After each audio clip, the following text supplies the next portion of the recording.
can. Becky, we haven't got room for any more of these things. Well, can't we stow it in Sally Martin's soap kettle? There's no soap kettle. Oh, dear. It must still be on board the ship.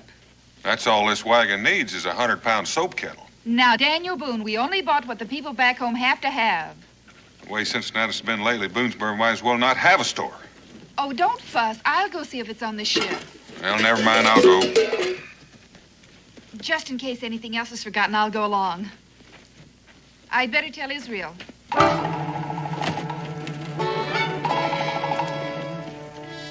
Israel? Israel! Yes, ma'am? Your father and I are going down to the dock. We'll be back in a little while. Can I go too?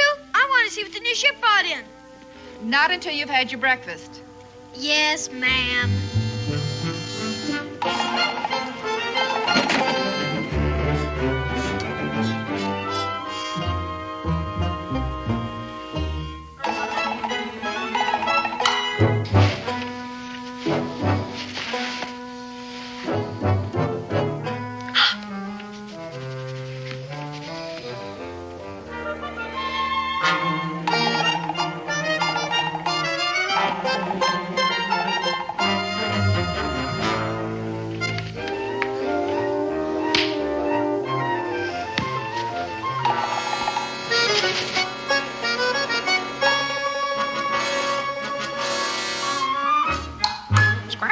Square deal.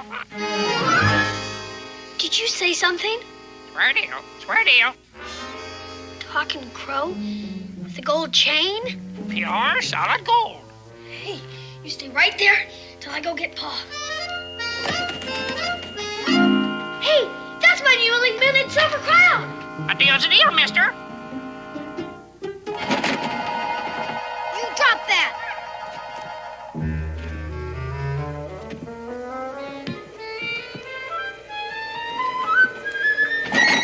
Doggone you!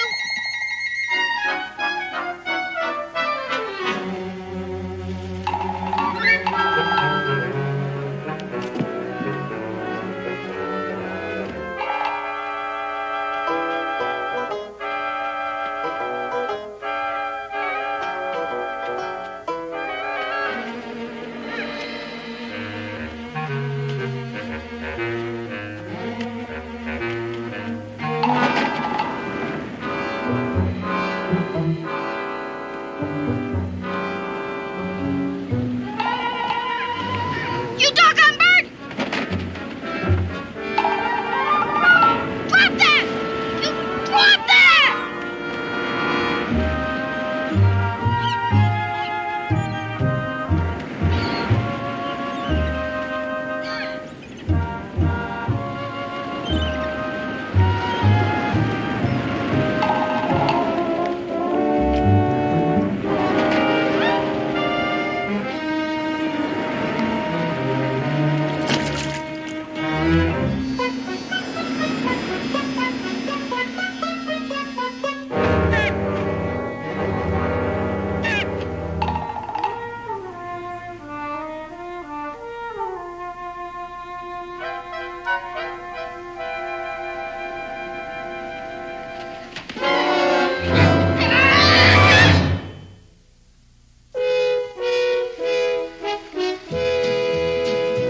Daniel Boone, what a doer, what a dream comer, truer was he.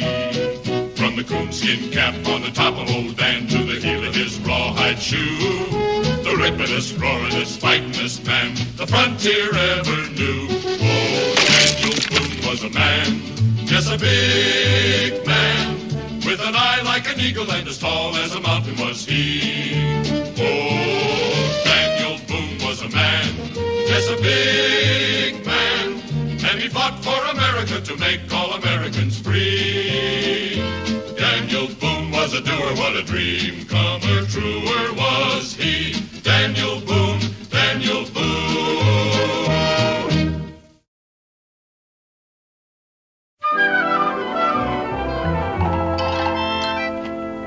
You'd run into a wall and dashed your poor brain out if I hadn't stopped you, lad. Yes, sir, I suppose. Was that a real man? That he was. So small. Yeah, that's why we call him Short Joseph. He was a good shipmate. Little Scataway's my name. I'm a seafarer lad. Israel Boone. What was that name again? Israel Boone. My father's Daniel Boone. You probably know him. Israel? I had a shipmate named Israel aboard the old Peril. He ended up climbing the king's rope. Does that mean hung? Aye, that he was. The king's robe. Died cursing as noble as a belted earl. Is he a pirate? Now, if you're going to use that kind of language, yes. The Jolly Roger was our flag, lad. Buccaneers politer. Square Deal's his name. A deal's his motto. He stole my newly minted silver crown. Stole? You mean he took it without giving you something in return? A bundle of needles. Well, then stole ain't the word, is it, son? But they weren't even his needles. He took them off my pa's wagon. A deal's a deal. If I were you, I'd hold my tongue. Your honesty is in judgment. Ah, my lad, he takes to you. Here you are, Square Deal. He also took to my silver crown. Well, you shall have it back, my boy, if that's what you desire. Why wouldn't I? Israel? That name takes me back. I tell you, suppose you take back your silver crown, eh, lad? And you give him back his needles. Nothing gained, nothing lost, right? But suppose the next time he's to bring you something 10 times worth what he takes. Where would you stand then, huh?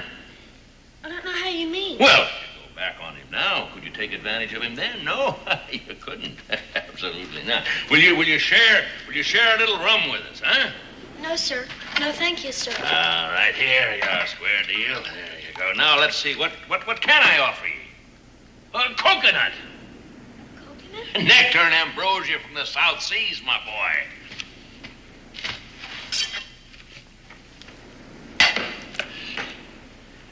There you are, my boy. To the 100,000 men, may they rise up from the dead, and may we prove to be true shipmates to the end. Drink up, lad, drink up. Will Scalloway! Will Scalloway! Somebody's calling you. Yeah, I heard. Go on, get out there. Let him see you.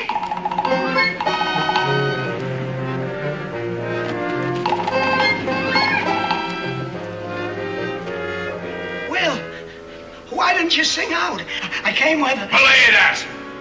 Son, you'd better go. Fly with me, fly with me. Thank you, I'd like to. Glad to meet you, sir. Yeah, same deal. Thank you for the coconut. Yeah, thank you for the coconut there.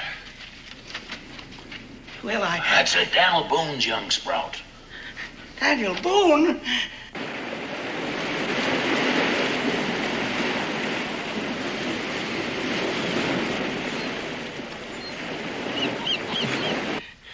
A drink, Will.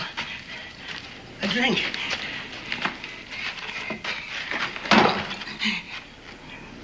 Have you got the Captain Scrimshaw chart? I got this from hand. Huh? Fool, you let him here?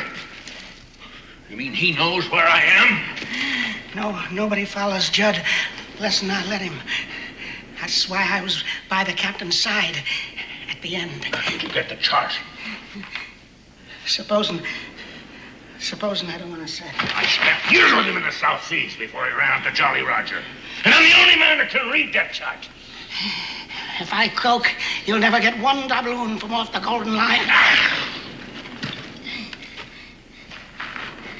The captain was a pretty clever man, burying his boys and his treasure.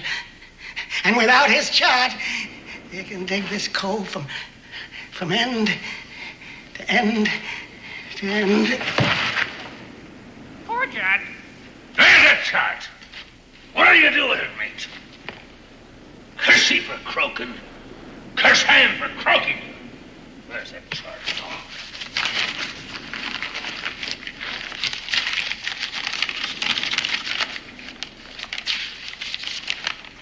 Enlistment papers in His Majesty's Navy?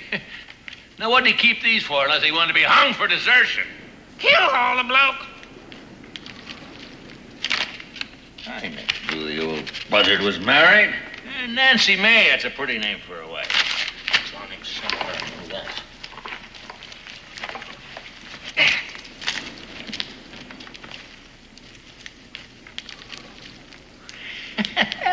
You miser. What's that chart? My diary!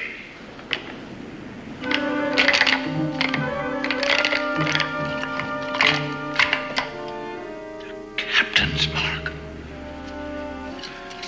The Golden Lion, the ship's longboat, the Pearl itself, and the captain holding a trident.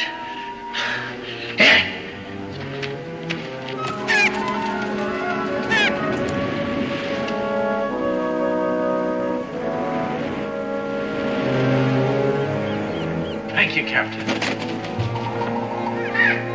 You'll be a rich crow come nightfall. Batten down the hatches, storm ahead. Huh? The Boone lad? You shouldn't have invited him back. Breakers ahead.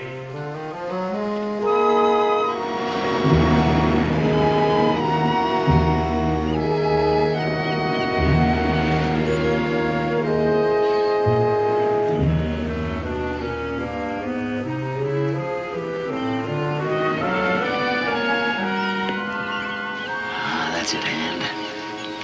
Come a little closer. Want to miss you.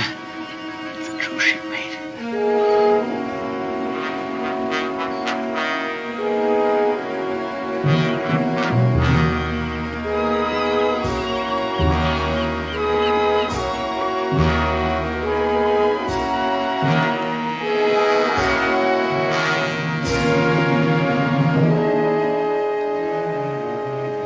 Thank you, mate.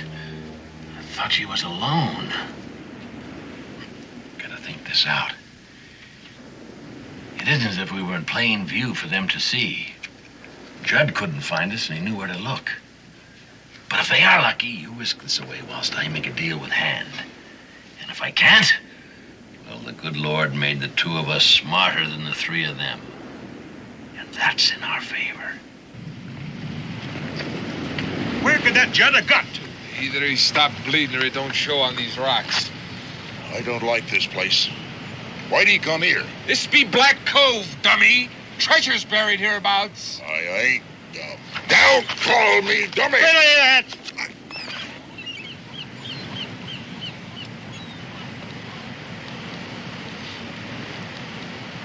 Sorry, Gentle Sam. Why, you was there as much as me. Maybe more, eh? The Perro stood right off that point.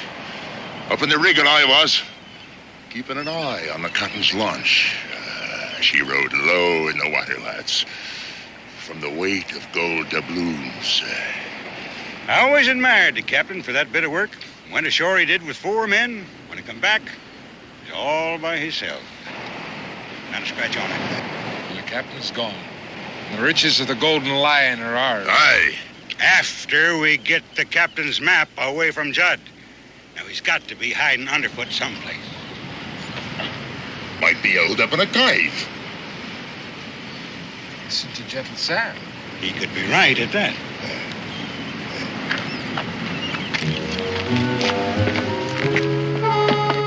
Now, the second I give the sign, you get it out of here. Aye, aye, sir.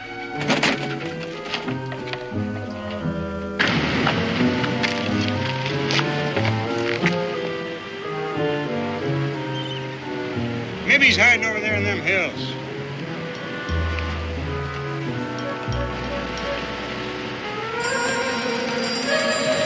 Not yet! Come back here, you! Look, That's square deal.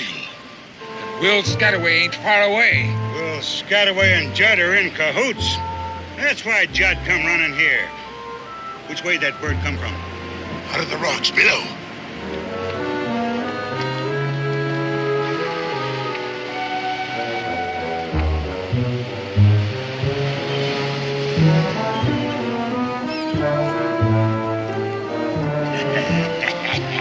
Right where I say. Spread out. Keep low behind the rocks. They know we're here. Watch out for Will Scataway. He'll have a trick up his sleeve.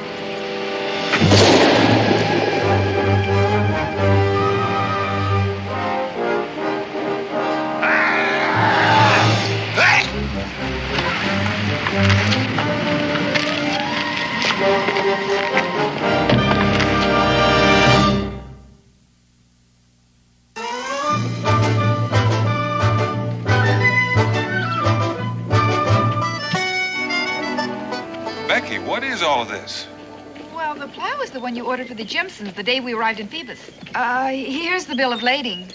The rest, I guess, was delivered with the plow. Madras cloth, licensed by the East India Company, delivered to Rebecca Boone at the sign of the Dolphin? I needed it.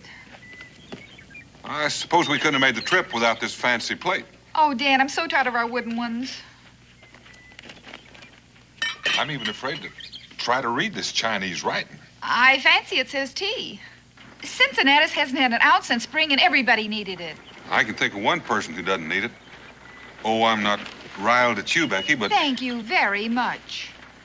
Dan, I'm rewrapping these smaller parcels to make it easier for you to pack them. Oh, that's very nice. Doesn't make the wagon any bigger. You know, by the time I've piled all this on top of that, it's going to make this wagon so top-heavy. What are we going to do? Go down to the smithy and get a bigger wagon. Pa! Ma! You'll never guess. You bought something with your newly minted silver crown. No, a crow took it. A what? A crow. He flew into my room and traded me for it. Well, I reckon you've seen the last of your coin. Oh, no, sir. I followed him. He had a gold chain around his neck. A crow with a gold chain? Pure, solid gold. Square Deal's his name, and a deal's his motto. He can talk. He lives down by the ocean in a little cave. Well, I always thought he was a parrot. I think he's a pirate, if you use that sort of language. Buccaneers plied her. Oh, Israel. His best shipmate was named Israel, too. But he ended up climbing the king's rope. What? They hung him. Daniel. I'll talk to him when I get back. We're leaving tomorrow, I hope. And high time. Pa didn't believe me. That's because you exaggerate. And you went to the docks without breakfast after I told you. No, ma'am. Just come with me right now and I'll prove it. Right now, you're going upstairs and you're to comb your hair and wash your face. And then you're going downstairs and apologize to Mrs. Browning for being late. And then you're going to ask her to please feed you. But, Ma, won't you please listen? Did you hear me? Yes, ma'am.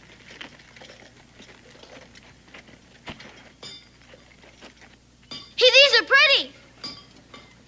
Yes, ma'am. I'm going. But I did say talking crow. Oh, heavens to Betsy. Talking crows. Gold chains. Pirates.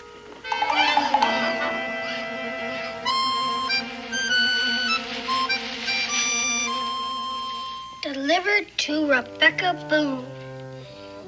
Sign of the Dolphin.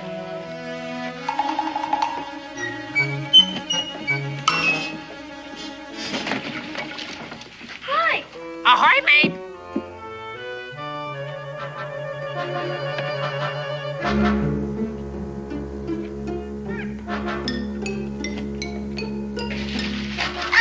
Hey!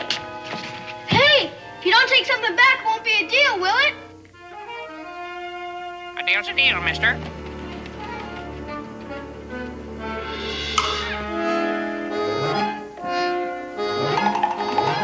Well, at least you got something. Evidently, it's ivory.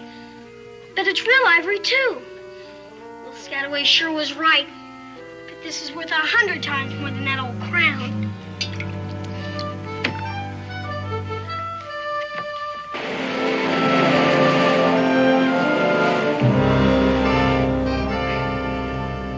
Where is it, Will? Stand up. What'd you do with it? I don't know what you're talking about. Next, I suppose you'd be saying you don't know Judd neither, right? I knew Judd, Gentle Sam. See, I might have admitted I did. Why shouldn't he? It don't do us no good, and besides, we know he knew Judd. Hey, that's right. We were all shipmates on the Peril, weren't we? Stand up.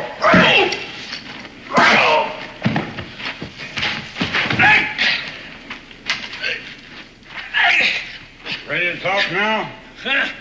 What about? This is your last chance, Will. Where's the map the captain drew to the treasure? I never knew the captain drew a map to the treasure. Why don't you shoot him? Let him say goodbye to his last chance of getting the treasure. Always a trick up your sleeve, eh? Make him swear on the skull. What's the use? He'd lie. Would you lie on the skull?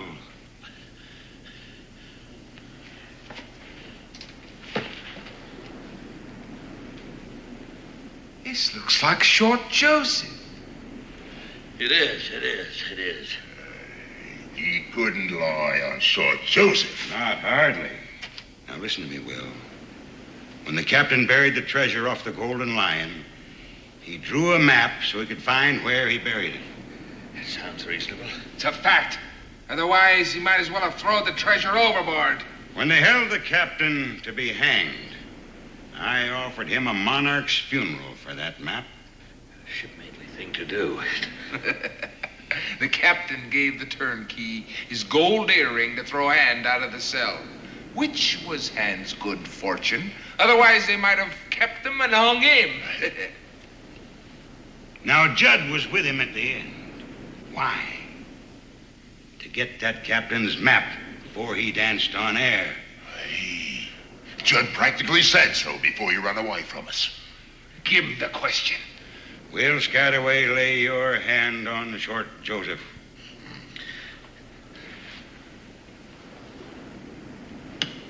Where is the map the captain drew to the treasure? I swear on Short Joseph, I never knew the captain drew such a map. And I never saw such on paper or parchment. He lied. He lied on Short Joseph.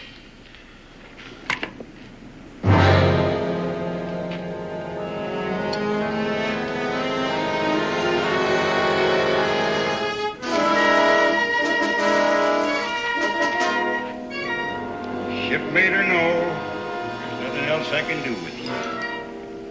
Hand! Look at this. The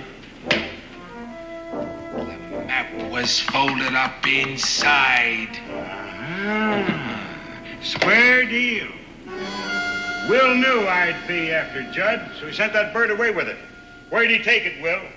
There's no use of asking a man that'd lie on Short Joseph. Well, when a man lives right, his rewards come to him. I must have been living right, not even noticed it. There'll be no getting away this time. Abandon ship! Abandon ship!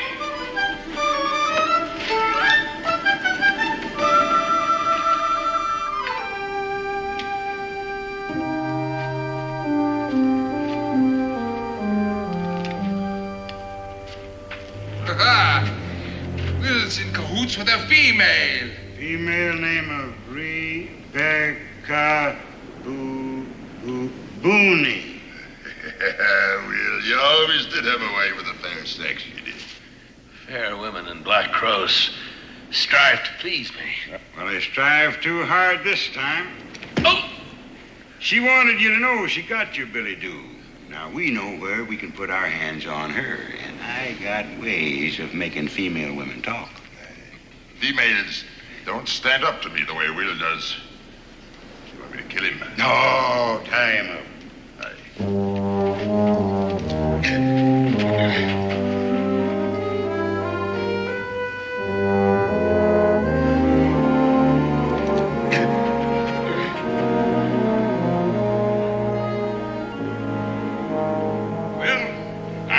You dig up the treasure for me, and then I'm going to drop you in the hole just like the captain did his for. You can say your prayers till we get back. Say one for me, Will, if you got time. I truly regret this, Mrs. Boone. On the other hand, I know where Square Deal took the map, and I could get it back. If I could get but loose on this thing, if I could... Square Deal.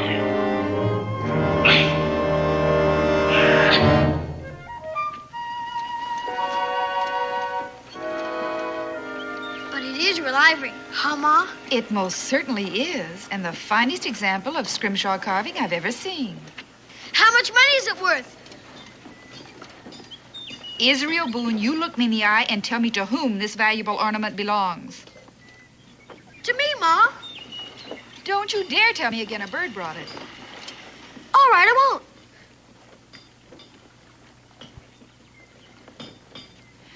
Do you know where it came from? Well, I got an idea. Israel. Yes, ma'am. Yes, I do. Then you march right back with it. But a deal's a deal, Ma. Will Scataway said so himself. He said it would be mine to keep. I don't know Will Scataway, but I do know right from wrong, and I expect you to know the same. Now march. Yes, ma'am. But what if Will Scataway says a deal's a deal, and it belongs to me? We'll face that when we come to it. Now go along. And you come back right afterwards, you hear?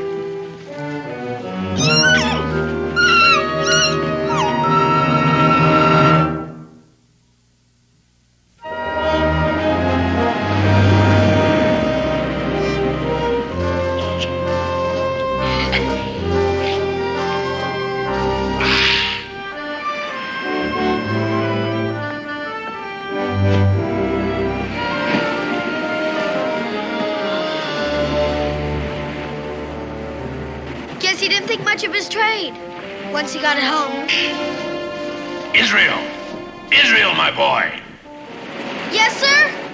Are you alone? Uh-huh. Come in, boy! Come in! Yes, sir.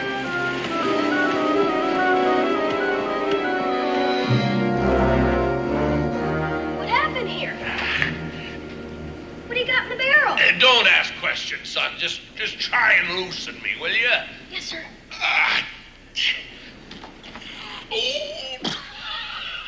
I don't think I can do it.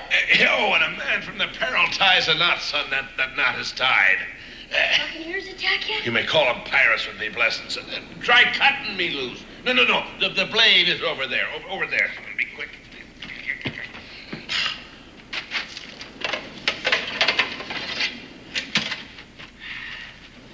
This is sharp. It had to be. Belonged to the head chopper of the Tower of London, boy. You mean he cut off heads with it? And he did the job so neat. After he cut a head off, he had to give the fellow a pinch of snuff to see if it were properly done. Oh.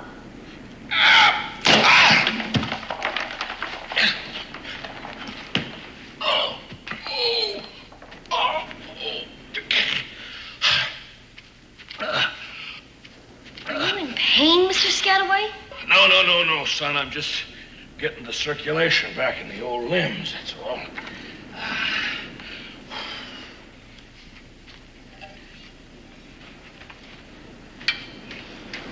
Think them pirates will come back? As sure as the good Lord and made little green apples. This time, I tell you, we're gonna have a few surprises, and wait for them. I'll ask my pa to help you. I'm sure that's meant in a friendly way, my boy. Any pirate he meets up with will be in bad trouble. Well, I'm sure of that. You remember what I told you? I remember everything you said. We're shipmates to the end. Well, that's a solemn prophecy come true because you proved yourself to be a true shipmate. Thank you, sir. You saved this old man's life, and I'll be thanking you when it ebbs out to sea for the last time, my boy. Shipmate, your other prophecy also turned out to be true. Did it now? You know, the one about not taking back my newly minted silver crown. Deal's still a deal, isn't it? Well, sure, why not? Well, Square Deal already traded me this.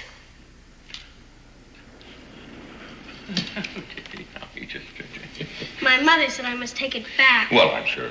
Sentiment of noble womanhood. Your mother's a fine... I know that. I really do know that. She just wouldn't believe me when I tried to tell her that a deal's a deal. I think she would if you told her. I said, if you just explained... I heard, Israel. I heard, son. Maybe some other time. Yeah, maybe some other time. Sure, why not? Except we won't be here. You won't be here? Well, why won't you be here? We're going home. All Ma and Pa have done in Phoebus anyhow is buy stuff for the folks in Boonesboro. No, look, lad, before you go home, I wouldn't want you to be disappointed, see? So I'll trade you back this fine, freshly minted crown, you know, for that little piece of broken down ivory there. No, thank you. I like the ivory better. Bye. Bye, son. Wait a minute. Look, do you happen to be a card player? We've got an author's deck back home. No, that's one I don't know, authors. Well, say it out 3 Shakespeares. No, that's not what I mean. You see what I mean? I tell you what, you set up the barrel, pull up a seat, I'll get the cards. Okay.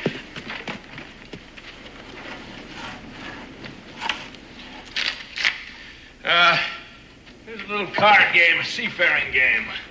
We call it cutthroat in the forecastle. Why do they? Well, we'll just play a few games in the open, you know, till you learn the ins and outs of it. There you are. Cut. And you need it. What a mess! What a mess!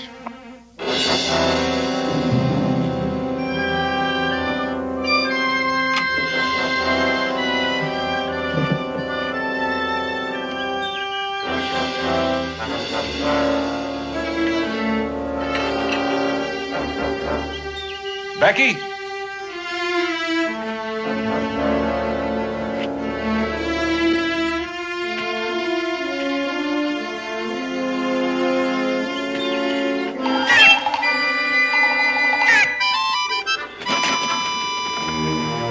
Becky! Israel!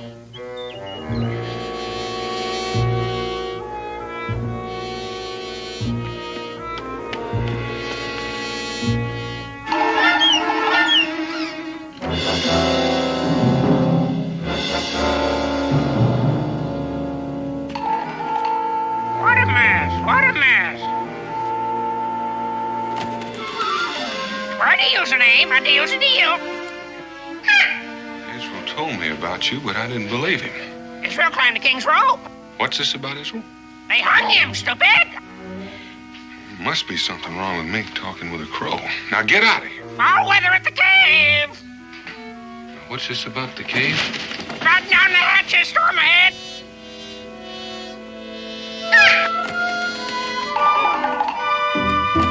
Now hold on a minute. Wait a minute, will you?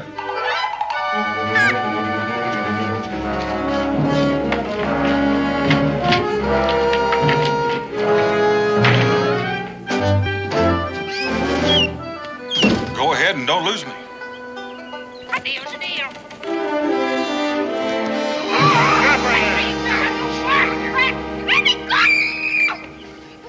All right. Where is it, Beck? Where is what? Where is that treasure map? I don't know anything about a map, and I don't know anything about a treasure.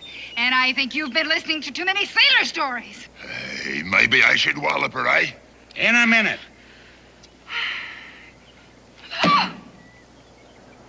It's up to you, Beck. Oh, don't call me that. All right. Miss Booney, then. Mrs. Daniel Boone. Daniel Boone? Oh, I even heard of him. Well, Will Scataway and Daniel Boone are in cahoots. So the holier-than-thou Daniel Boone is as much a pirate as the rest of us. Dan is no pirate. Mrs. Boone, you have just been promoted to hostage. He'll give up the treasure to get his missus back, or his half of it anyhow. How about Will? Well, if Dan wants to split his share with Will, that's up to him. Mad! You're all mad. Boone is even sneakier than Will is. He'll have bear traps hid all up and down that cliff. My Dan is not sneaky, and if he were here, you wouldn't say that. Stand your hatch. Typhoon, I'm not your leader because I'm simple-minded. I'm tactical. Surprise is the road to booty. Take her away. Aye. All right, you.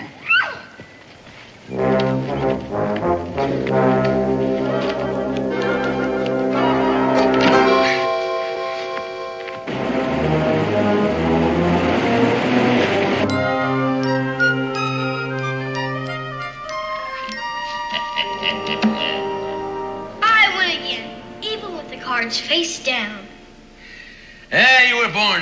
Israel.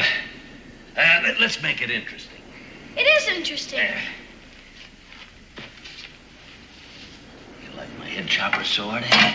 Oh, yes. As much as that Ivory trifle square deal traded you? Well... How about the sword and these golden doubloons? Gee. I'll bet you the lot against that Ivory trifle. Oh, no. Oh, why not? I'm not allowed to bet. There's no more time for compassion. Time for what? Just look at the sword and the doubloons. They are interesting. I've got no more character. I'm getting old. Well, now, you may not get any older. Pa! Outside. Now, where's my wife?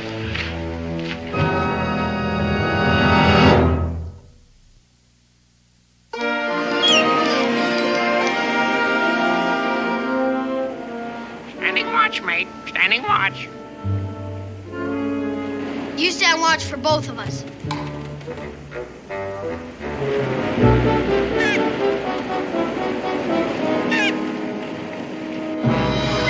Now, I ask you a question.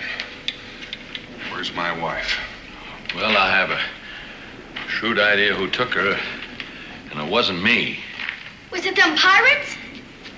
Yeah, my shipmates from aboard the old Peril. Then there really was a peril. Hand was a third mate. Ferocious and cunning man. And if I know him, he'll be coming back here. But what did they want with Ma? Well, son, you might as well know soon as late. It was my doing. Otherwise, old Will'll be a dead man. Just tell it. Well, if the young sprout will... If I could just have the Scrimshaw carving, if I... Israel? This is what Hand wants, only don't know what it is. Then how can he want it? Well, if I could step past without getting a hole in me gizzard, I'd...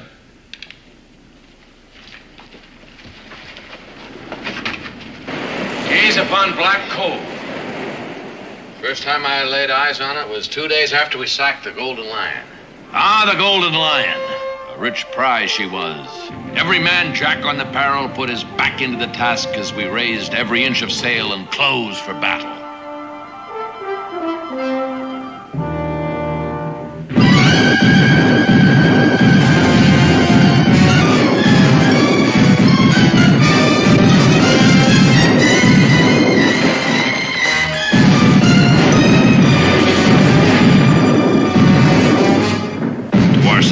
She gave as good as she took.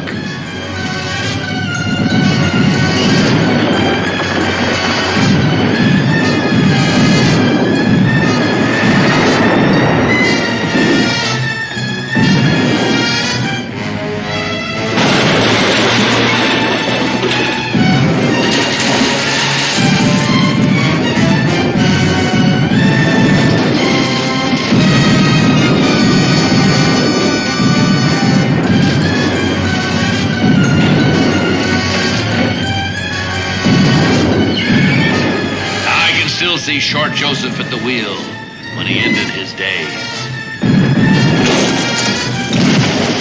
Fire and cannonball were everywhere.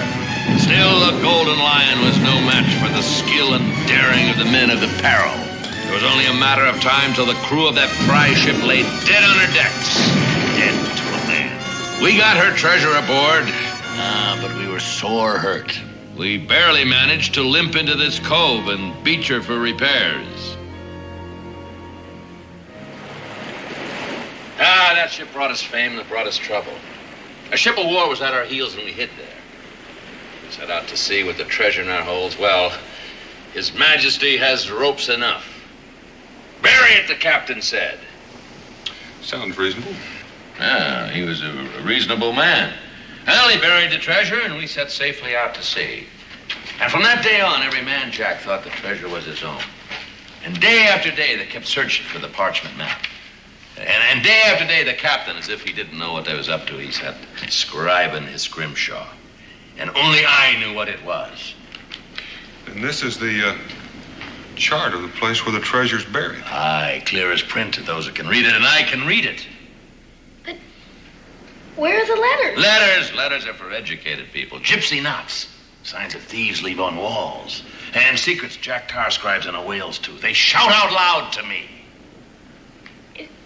Is that the Peril? Yes, it's anchored in the deep, can't you see? And there's the captain's longboat. And the stone lion guarding the treasure. You mean that rock is supposed to be a lion? Yeah, you gotta use your imagination. Number 14 on the ship. Does that mean the number of paces? Right, old Neptune's trident there. Oh, and old Neptune's trident is where the treasure's buried. Well, that's what the captain would hope he thinks, see. And you dig and dig and dig till you're old and gray, and you'd find nary a farthing. Look. Look there. Look out there.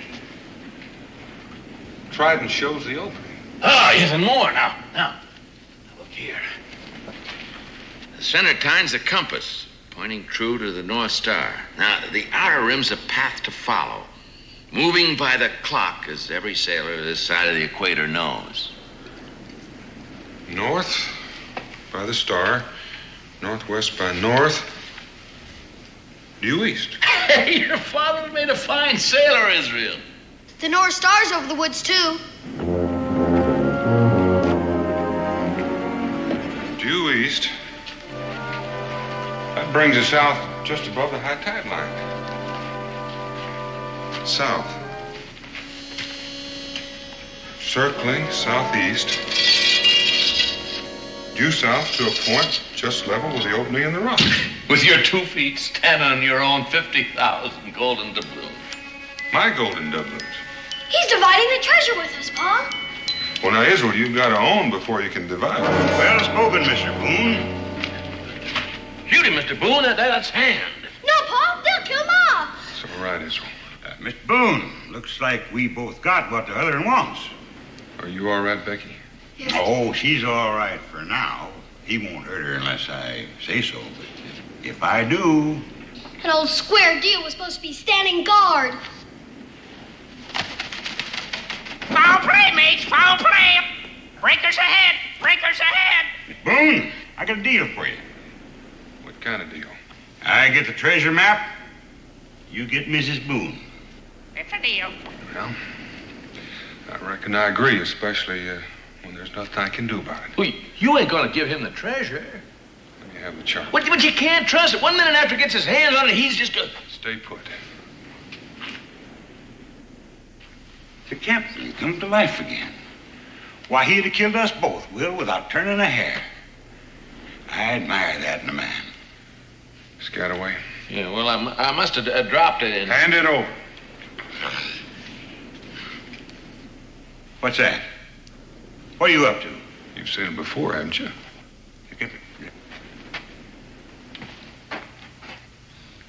Captain Scrimshaw. No wonder we were never able to find that chart. He never even bothered to hide it.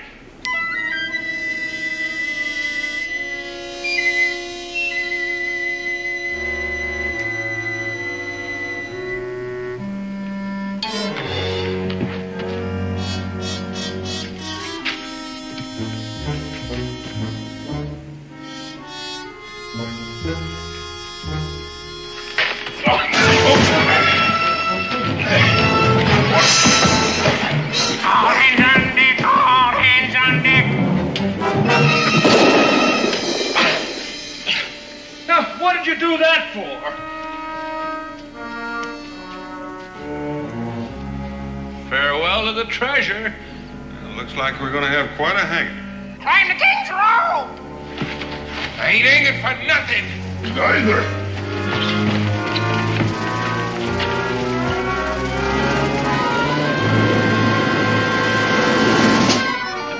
Don't let him get away. Pa, let him get away. And we're all alive. What difference does that make? Treasure's gone. Where is it, though? Let me see. North with a star. Northwest by north. Due east. Pa remembers the whole thing. Oh, glory be, son. Come on. If my figuring's right, it should be just about there in those rocks. We're rich. 3 cheers, we're rich. Hooray! I'm afraid not, son. At least the owner of the Golden Lion will get their money back. I know Lords of London will be pleased about that. Well, unless they're told, they'll never know. They will be. Here, but suppose I say you take 2/3, we forget Lloyd's, both of us, huh? Pa wouldn't do a thing like that. Well, I found out a man loses his character and grows soft with advancing age. And I suppose the same is true with you. Well, anyway, Lloyd's of London is offering a reward. Well, now, I've heard that, Israel, but don't count on it. Now, you don't suppose. Well, now, if it comes, it's all yours. Well, that's something anyhow. Let's start digging. It's a deal. Hey!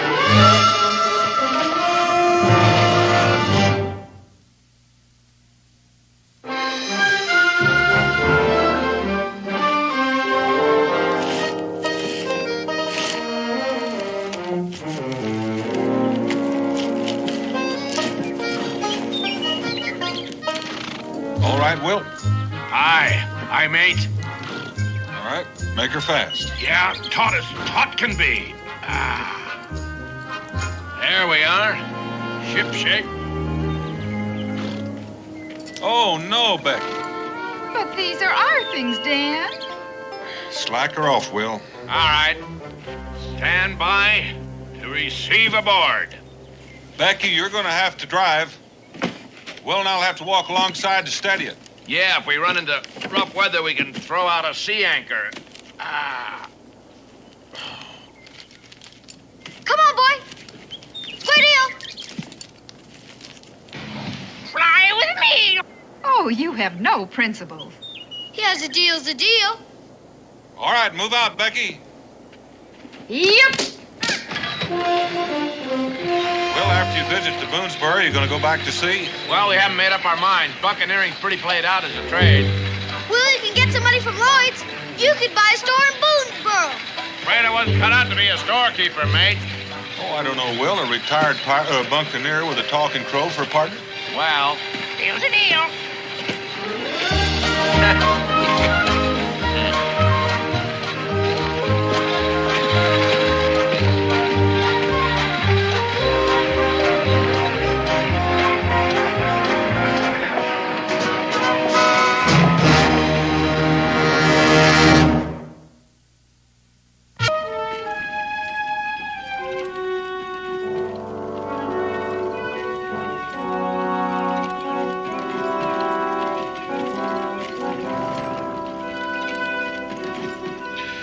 Reckon that's what we've been waiting for.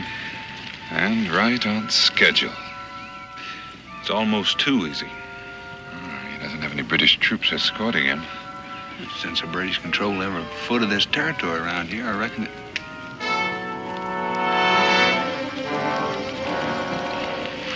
Shawnee? Yeah. Well, that's something we didn't count on. We are the British.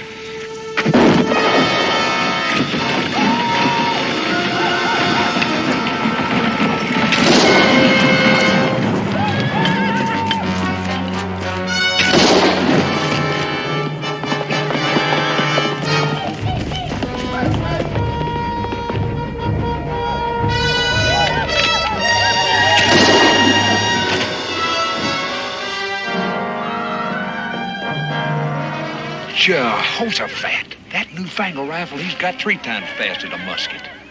And there are 200 more of them in that wagon. Shawnees must think they've tangled with a magician.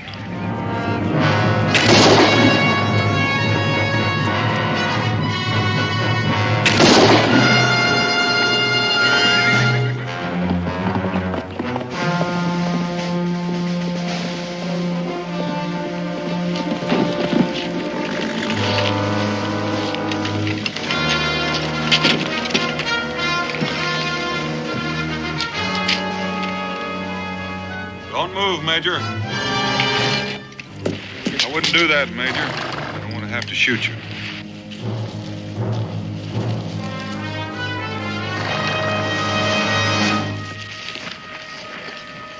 Don't be alarmed, Major Richardson. I'm not a Shawnee. You know my name? Major John Richardson, soldier, inventor, just arrived from London. With this extraordinary weapon, it could very possibly turn the tide of the revolution in favor of the British. It will, I assure you. Not as long as we have you, Major, and that rifle. And as for your generals, well, that's just an experiment. No more of them can be made without you. Oh, we have excellent sources of information. Yes, spies. Patriots, Major. The revolution has friends everywhere, even some in high places in England. Thanks to them, we know that you've only manufactured 200 of these. We know when they were shipped from England. We know that they're all in this wagon. Ain't that neat? We got the Major and the wagon. Except for just one thing. There's not a single rifle in that wagon. You were saying? What else do you know? You said it seemed too easy, Daniel. Those rifles are where they'll do what they were designed to do. To kill so many of you rebels that you'll be forced to abandon this foolish insurrection. My rifles, gentlemen, are in British hands. Your little adventure has failed.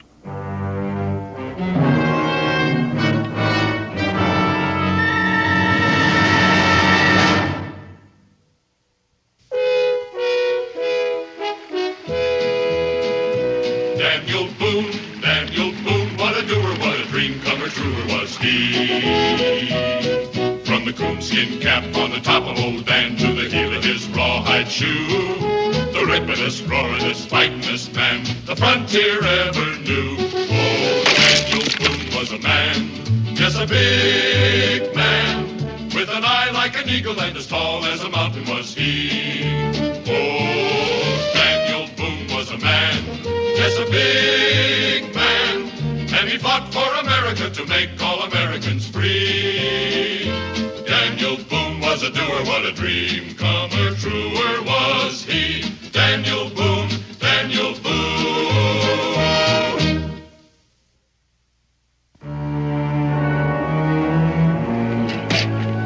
I never saw so much foolish stuff for a soldier to be carrying.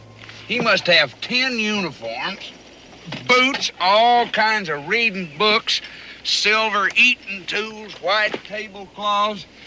Major Richardson is a British gentleman first, Jeremiah, and the soldier second. His inventions have made him a rich man, and he's learned to live like one. He's got some kind of a machine in there. Looks like it for fixing guns. You know, the fact that he's heading for those rifles must mean our information about date of arrival and port of delivery is wrong. We British are not bested so easily by your friends in high office.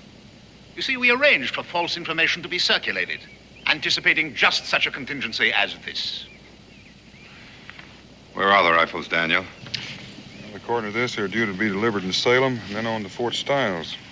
Fort Stiles has only a small garrison, a few dozen men.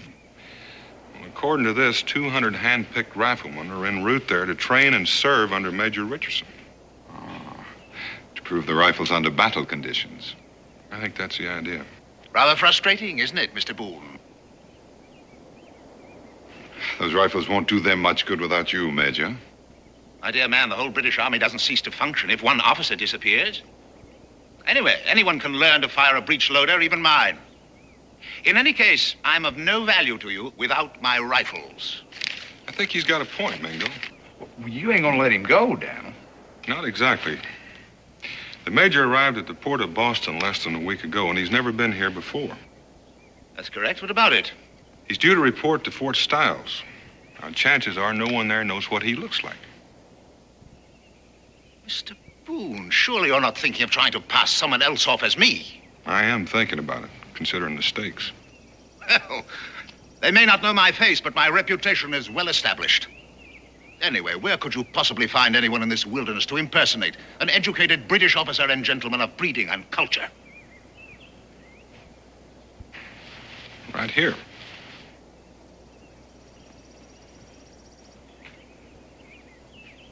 This savage? Well, this savage, Major, is a graduate of Oxford. And as for your reputation, you may have difficulty living up to it once Mingo is impersonating you. Now, let's get out of this opening. We've got some work to do.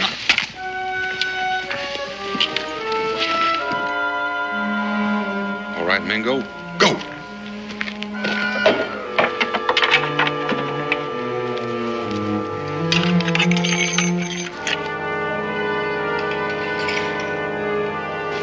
You don't actually believe he can learn in a matter of hours the skills of a lifetime, do you? I think he can learn well enough, Major, to fool anybody but you, and since you won't be there to call him on. Done. First rate, Mingo. Now let's work on firing.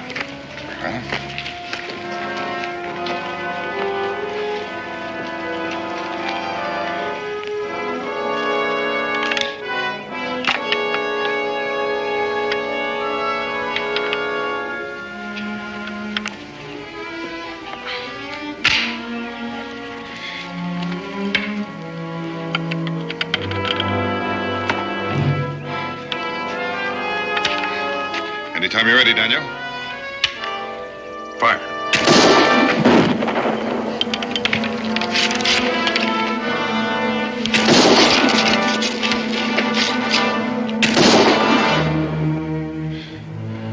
I never expected to see the day when I could fire more rapidly than you, Daniel. Speed's important, Mingo. It's not worth a hoot without accuracy.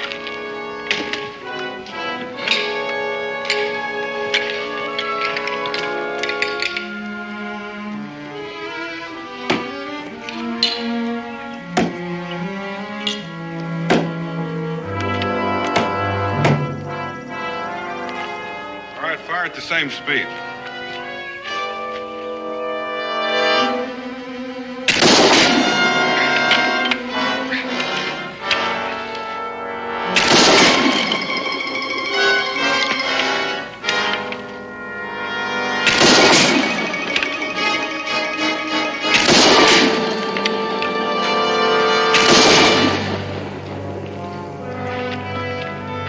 You're to be congratulated, Major.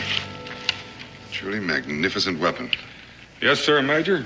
Your rifle in the hands of 200 Kentuckians, well, they'd be the equal of 1,000 of the Crown's finest. Well, you're getting a little ahead of yourself, Mr. Boone. Even if he is accepted as me, how do you plan to get those rifles out of Fort Stiles? Well, that's a good question. I wish I had the answer.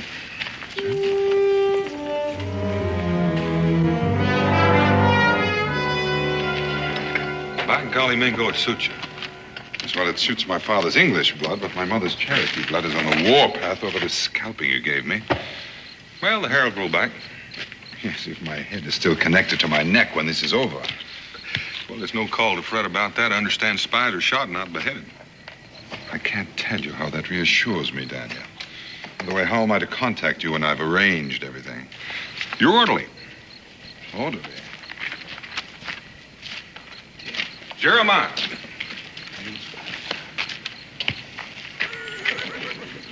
Well, you reckon I'll pass for an Englishman? You will if there's a place in England called Kentucky. Huh? From now on, you're going to develop a sudden case of sore throat. Sore throat?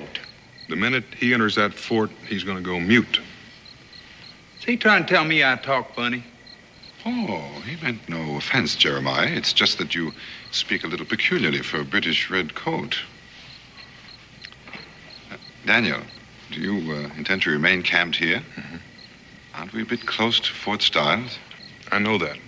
But it shouldn't take you too long to figure a way to get those rifles out. The Major's wagon should come in handy. You can get word to me by Jeremiah, hopefully by morning. There's liable to be redcoats swarming all over this place come daylight, and there may even be patrols through the night. Major,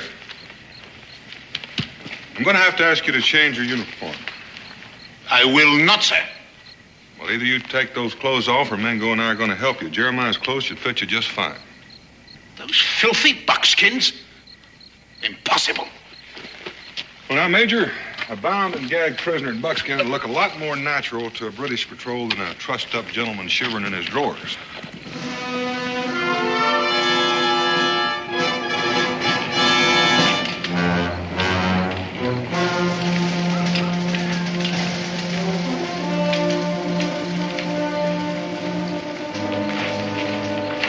British officer wagon approaching the gates.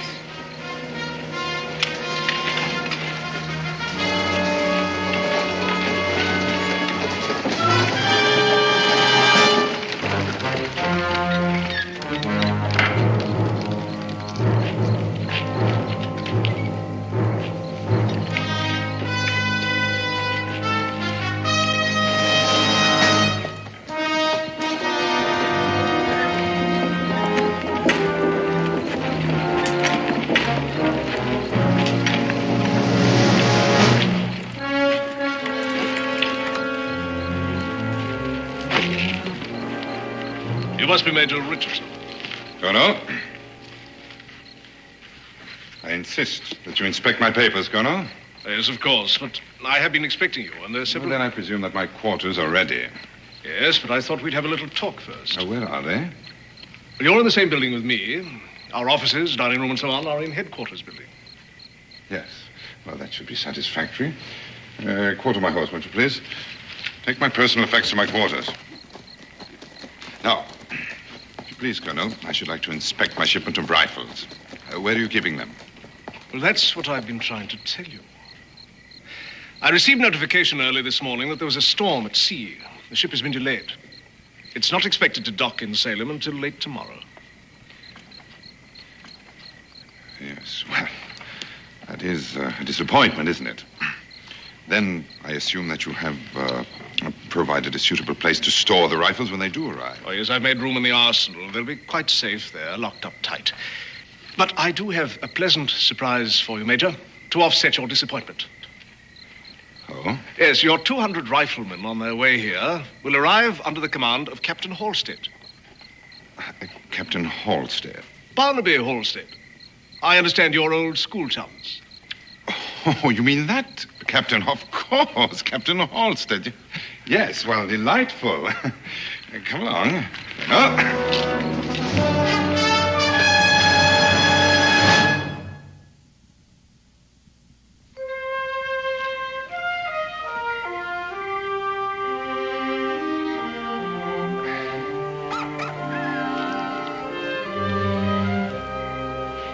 I reckon you're used to something fancier, but your appetite ought to make this taste pretty good. I shall take extreme personal pleasure in attending your execution, Mr. Boone. You like to count your chickens, don't you, Major? You'll never get those rifles out of British-held territory. Even if your Indian friend does succeed in fooling the commandant at Fort Stiles. Why don't you kill me, Mr. Boone? If you're entertaining an idea of somehow using me to aid you with your flight... Eat it. It tastes better while it's hot. I never claimed to be much of a cook, but it is nourishing. What is it? Be quiet. Be quiet. Why should I?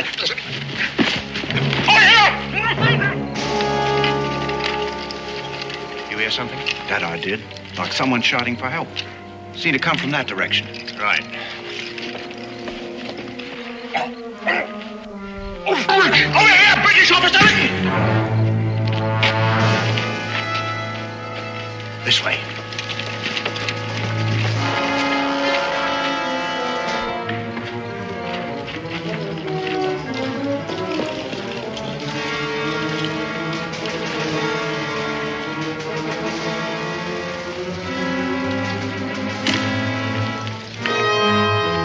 Over there. Spread out.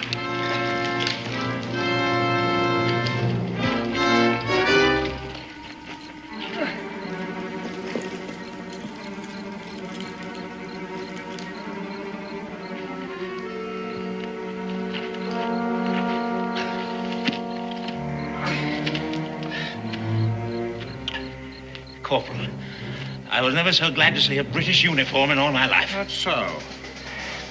See, some rebels. They made me prisoner. And who might you be? Oh, the clothes. I'm Major Richardson, Corporal. Major John Richardson. Some rebels captured me. But if you'll be good enough to untie me... Yeah, I'll untie your legs, all right. So you can march at the point of my musket. You're making a terrible mistake, Corporal. Well, one of us surely is, mister. Major John Richardson arrived at Fort Stiles an hour ago. Fool, that man is an imposter. Well, that's for the colonel to decide, not me. Now march, mister.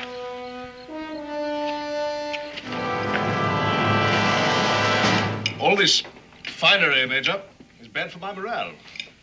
Makes me feel a bit homesick. The truly civilized man carries his civilization with him, Colonel. I, for one, should find it unbearable to have to live for very long as the primitives in this country do. Well, then I must apologize for the plain fare my orderly prepared for your palate. No. I'm quite well aware of the difficulties in finding a proper cook once one leaves England. which is precisely why I found it necessary to bring Chester here as my orderly.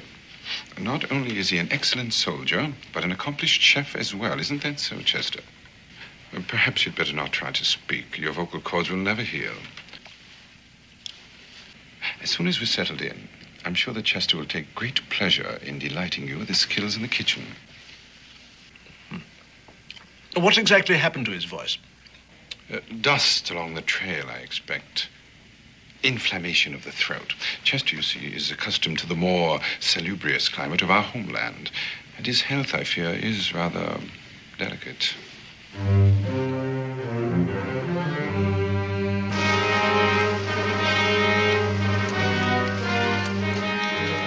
Corporal Watkins and patrol. Open up.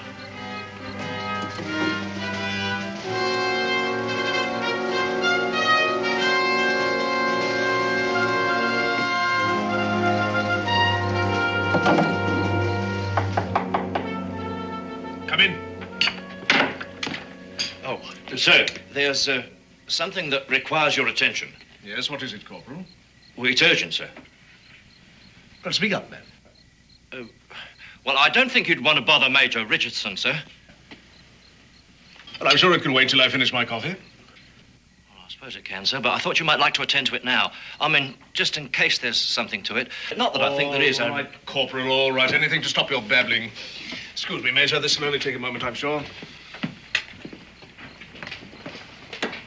What do you suppose that was all about? I don't know. But why do you keep telling him I'm such a good cook? I was playing a part, Jeremiah. Overplaying your hand is more like it. The way you talk to him, he's a colonel, you're a major. You've seen the major. You know his reputation. He'd be arrogant before the king. Maybe, but if I do any cooking for him, you're going to have a sick colonel on your hands. That might not be such a bad idea. Look, we've got to get word to Daniel. Tell him that the rifles won't be arriving until late tomorrow and that a friend of the major's is due here. I can't just walk out of this fort. No, I guess you can't. But you are supposed to be a master chef, and a master chef uses rare herbs and spices that grow in the woods. I wouldn't know an herb if I fell on one. Well, most people wouldn't. Well, you can't speak, so I'll give you a note to show the guard at the gate. After you've talked to Daniel, pick some weeds to take back with you.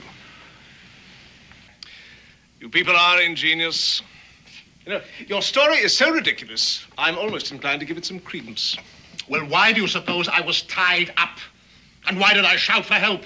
Well, certainly the corporal told you that... that... have to do better than that. Anyone can tie a rope around his legs and shout for help. The corporal surely told you there was another man there, the one they followed. Yes, and lost. Your accomplice in trying to convince us of this nonsensical story. For what reason? Well, probably to get your hands on those rifles, I expect. The rifles? Yes, the rifles. That imposter brought one with him, didn't he? Well, look, I can describe it to you. Yes, prove to you that I know it as only the inventor could. Major Richardson has already done that. Major Richardson? I know you people have friends in London, and I'm sure they've given you all sorts of information about Major Richardson and his rifle. There's one thing they can't help you with. Major Richardson is a born and bred Englishman. There's no doubt about that. You fool. He's an Indian. Oh, you are amusing. You mean he's one of those savages? Yes, yes. He's an Indian. He just happens to have graduated from Oxford. It gets better and better. Wait a minute. Wait a minute. His orderly. He told you the man had a sore throat, didn't he? Well, that's because he's a Kentuckian. Yes, one word out of his mouth and you'd know something was wrong. Well, you'll have a chance to prove who you are, or aren't. How? In the next day or so, an officer will be arriving here, a man who's known John Richardson all his life. What officer? A Captain Halstead. Barnaby Halstead? Perfect. Well, your friends have done a complete job, haven't they? That will settle this, won't it? And I'm afraid, Colonel, that when it does, I shall be forced to send a report on this entire matter to London. It's one thing to be cautious, but it's something else altogether to be an out-and-out simpleton. Take this man to the detention cell. Keep a close guard on him. Corporal. Sir? He's either the most arrogant spy who ever lived or the most obnoxious British officer I've ever met. Corporal, I want a constant and close watch kept on Major Richardson and his orderly. I don't want them to know they're being watched. Is that understood? Yes, sir.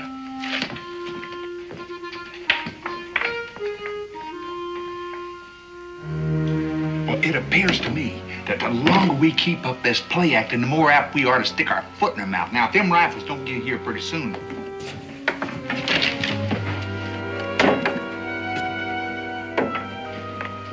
Oh, forgive me, Major. Just some minor administrative detail. Being a fort's commandant can be a bore at times. I dare say. Oh, dear, your coffee must be frigid. Chester, if you had more hot coffee for the No, no, thank you. I've had quite sufficient.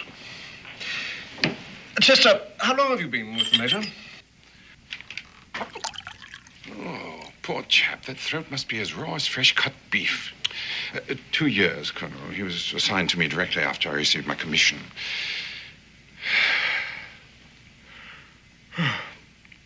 And now, if you'll forgive me, Colonel, I am a bit tired after a long ride, and I do want to be fresh in the morning. There's much work to be done. You'll excuse me. You can tend the table later, Chester. I'll need you to help me in unpacking. Good night, Colonel. Good night.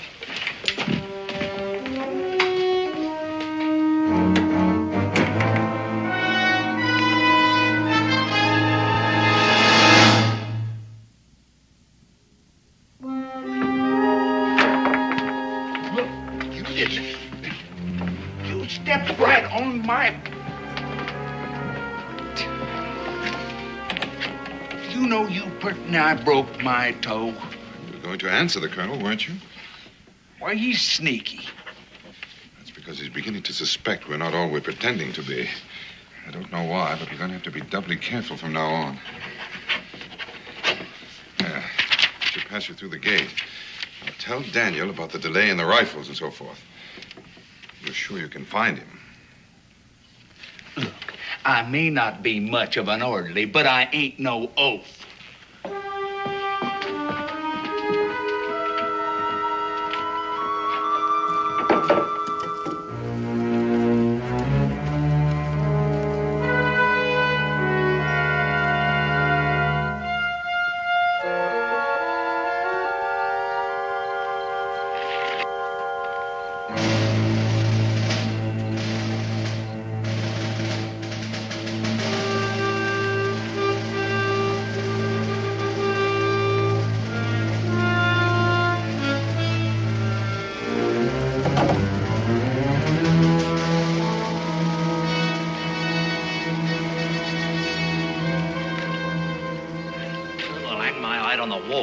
Him. Track him by moonlight's well nigh impossible without cat's eyes.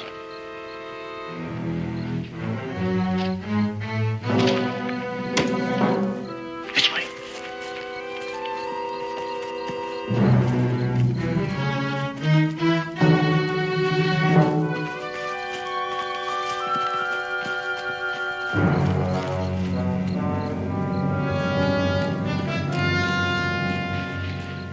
The Colonel didn't say anything to Mingo about Richardson. And the fact that he's got them redcoats on me. Oh, he's got his wind up all right. Are you sure you got them off my trail? If those rifles weren't so fired important, I'd say you and Mingo ought to get out of there right away any way you can. You know something? I think Mingo's enjoying that play acting so much, he wouldn't leave unless you drug him out of there. Dan, have you got a way figured to get them rifles out of there once they get them in there? No.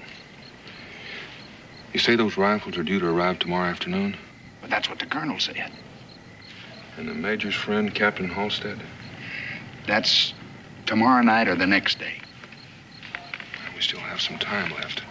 If everything goes according to schedule. And so far, it ain't. We've got to prove to the Colonel that Mingo is Richardson beyond a doubt. That's impossible, ain't it? I begin to think so. Look, you better get on back and don't come out again. We can't afford to make that fellow any more suspicious than he is. Almost forgot.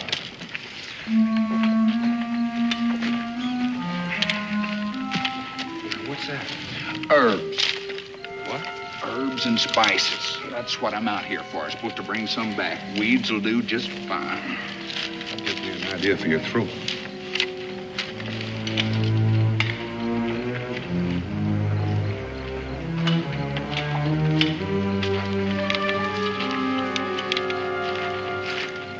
Them herbs? No, it's more like red pepper. Chew it and swallow it. Makes your throat red and inflamed. Oh. Look, Dan, if I don't come out of that fort... Don't come out. Unless there's an emergency or unless the rifles have arrived. By the way, you might let the redcoats pick up your trail and follow you, and that way you'll seem perfectly innocent. You know what? I gotta hand it to you. You think of everything.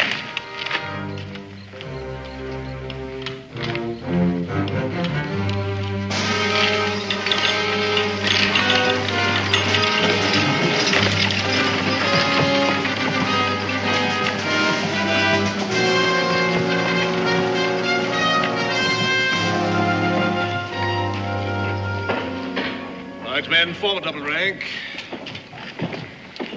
Sergeant, open them up. Well, this must be a big moment for you, eh, Major? It is, indeed. Sergeant! Through that axe. See, Colonel, I want to be absolutely certain that the rifles weathered the sea voyage successfully.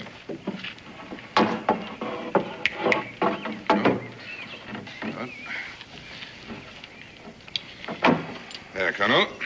This is the weapon that's going to bring a quick end to the fighting. Yes, I believe it might. If it's all you say it is. Oh, it is. It is indeed, and more, I assure you. I don't suppose you'd care to give us a demonstration, would you? A demonstration? You mean right now? Yes, right now. Why not? Yes, indeed. Why not? Corporal. Sir. Arrange a target for the Major, will you? Sir.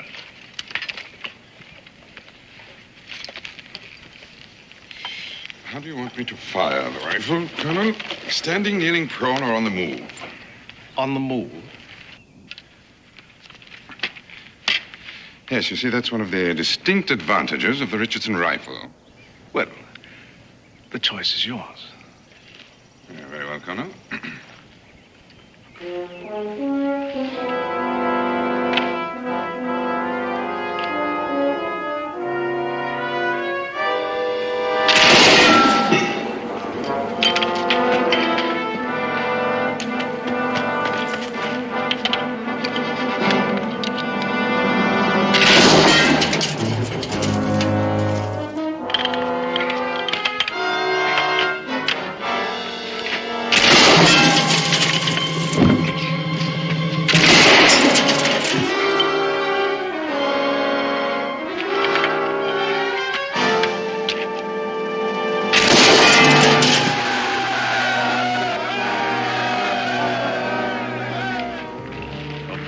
Impressive demonstration, Major. Thank you, Colonel.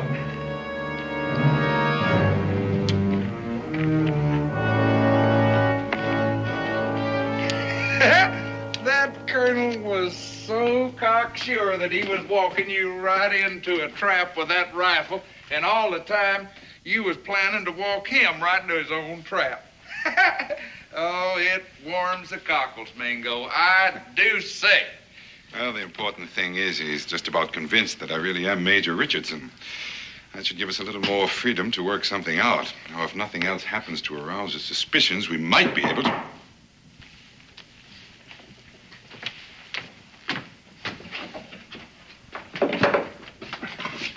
Major Richardson, I've a really extraordinary surprise for you. Oh, well, out with it. You'd better put your tunic back on. Don't tell me Barnaby Halstead has arrived already. No. I said a surprise. Oh, what could possibly happen in the middle of the afternoon in a frontier fort that would require my being formally attired? The arrival of a member of the fair sex. And I do mean fair, Major. You ought to be congratulated. She is a beauty. She... Yes, her boat docked in Yorktown yesterday. All the way from Liverpool, just to surprise you on your birthday. And she's in the sitting room waiting for you right now. Well, can't you guess, man? Miss Ellen Courtney, your fiancée.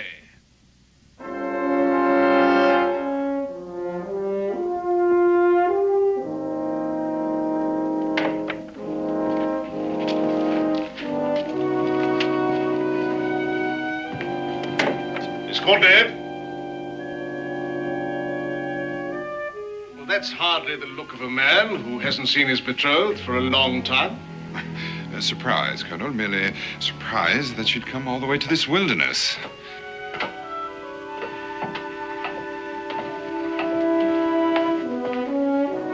John, darling, how wonderful to see you. My dear, how can I ever tell you how happy I am? You almost scared me out of 10 years' growth. Poor dear. The shock of seeing me is very nearly undone. Very nearly. Well, I'm sure you two don't need me around. We'll see you at dinner, I hope, Miss Courtney. Surely. And she's brought a real surprise with her, too. Oh, Chester, Sergeant Miller, who brought in the rifles, has potions and ointments for all sorts of ailments, and he knows a bit about medicine, too. I told him about your throat. He's waiting in the North Barracks to have a look at it now.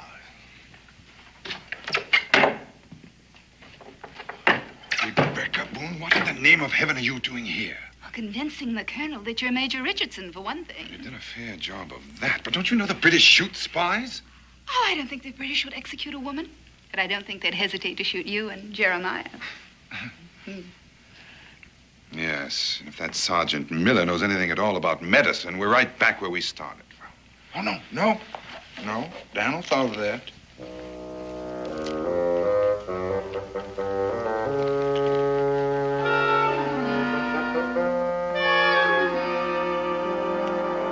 I'm on fire. I am burning up. Good. Now's a fine time to show your throat to the sergeant.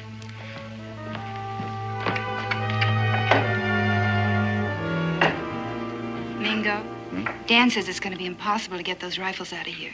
Yes, with that Captain Halstead and 200 British soldiers due here any moment, he's probably right. But he does have a plan for the rifles and the Major. Speaking of Daniel...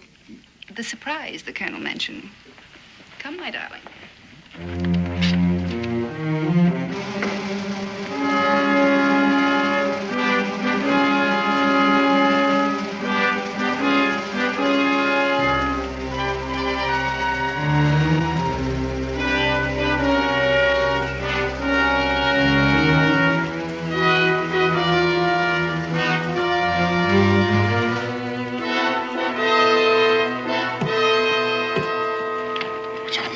The surprise. It's the rest of your things from your flat in London. You couldn't bring them when you came. Since we're going to be married, I thought... Yes, I know, but where's Daniel?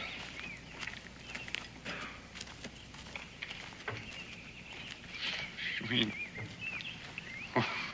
It's a bit cramped, but he'll be coming out after dark. You said he agrees we can't get the rifles out. What is all this? Well, he doesn't want the British to have them either. And as long as they have Major Richardson, they can manufacture more. Yes, but what are we supposed to do? Of course, darling, we'll have to buy more things. But you'd be surprised how comfy it'll be when I get it all fixed up. Yes. Colonel, can't men be difficult? Forgive me for interrupting. But I've just come from the barracks, Major, and that orderly of yours has a fierce-looking throat.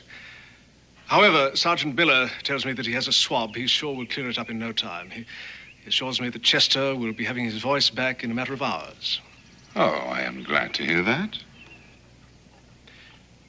Major, I didn't break in like this to tell you that. Not principally, anyway. Well, what is it, Colonel? I want to apologize. I've been keeping something from you out of, well, mistrust is the only word, I suppose. Mistrust, Colonel? Of me? Yes. We captured a fellow, a very convincing talker. Obviously a rebel spy who told a wild story and claimed that he was you. And that you were an imposter. But surely you didn't believe him? Well, no. At least not at first. But he knew so much about you, about your rifle. He even knew Captain Halstead's first name. Fancy that. It only goes to show how devious these colonials can really be. The audacity of the man. Well, that didn't really convince me. But when he said that your orderly had a sore throat, or at least was feigning a sore throat, well... I see, of course. He was spying on us on the trail. You're perfectly right, Colonel. We must all be vigilant, constantly. You're very generous, Major. Not at all. Colonel, what will happen to the man? The spy? Well, he'll face a firing squad. When? Dawn tomorrow. Well, that's all right. Pardon? I mean, I'll be back in my room at the hotel in Salem. I wouldn't want to see. Of course. Well, dinner, then? Horace. Oh, I almost forgot the best part. He insisted that you were an Indian. An Indian? I? An Indian? Fancy that. That is amusing. An Indian, I? An Indian.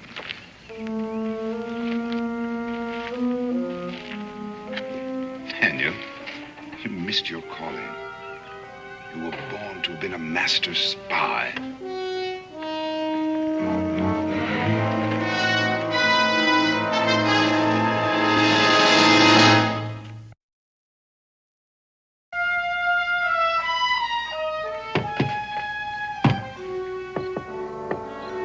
Daniel, it's time.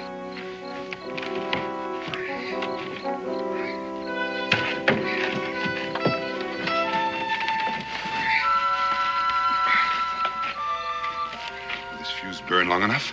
About a minute and a half. I've tested 2 of them. Where's Becky? Inside. I'll need about 10 minutes and then get him out of here. Right.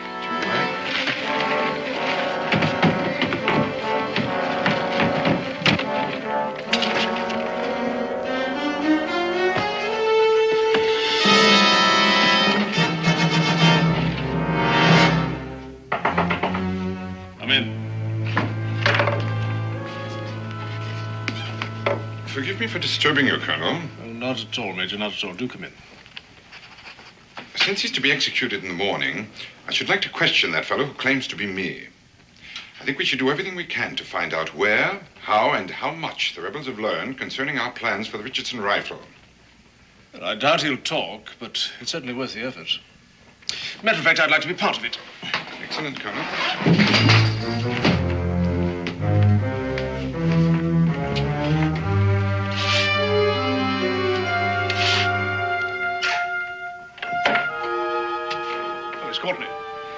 I didn't realize you were still here. John will drive me to my hotel in Salem shortly. Don't you think it would be better if Miss Courtney were not here when we question? You're probably right, Colonel. You'd best wait upstairs, my dear. This may prove to be somewhat unpleasant. Come in.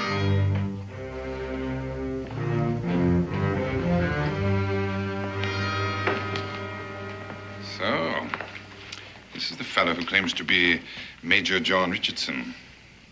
Meet your fiancée, Major. So, you compound the crime. She's an imposter also. I see. You've decided to continue this ridiculous fiction to the end. You see nothing, Colonel, because you're a blind and thoroughgoing fool, which you will learn to your sorrow when Captain Halstead arrives. In that case, you'd better pray that Captain Halstead arrives before dawn, hadn't you? My dear.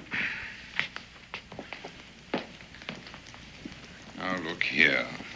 Don't you think you've gone far enough with this masquerade?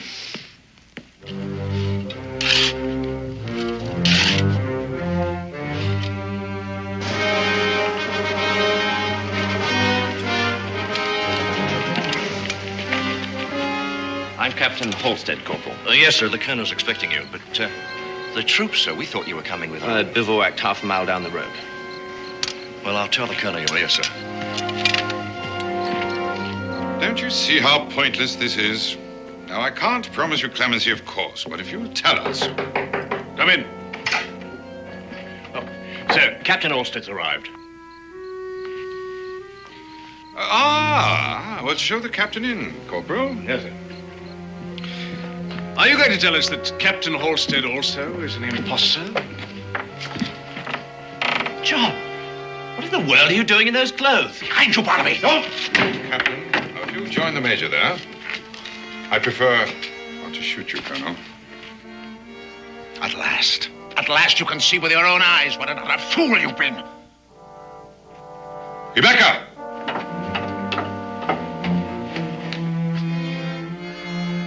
See that Major Richardson doesn't move while we take care of them.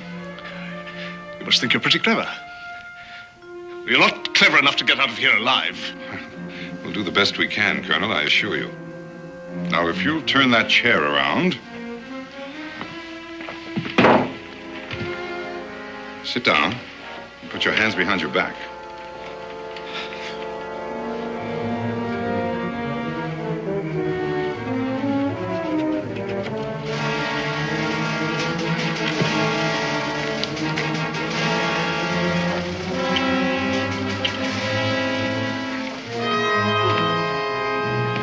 Be grateful, Major. Leastwise, you ain't gonna be shot at sunrise for spying. Meet you at the wagon, Jeremiah. You ready, Rebecca? Yes. Remember, casually now.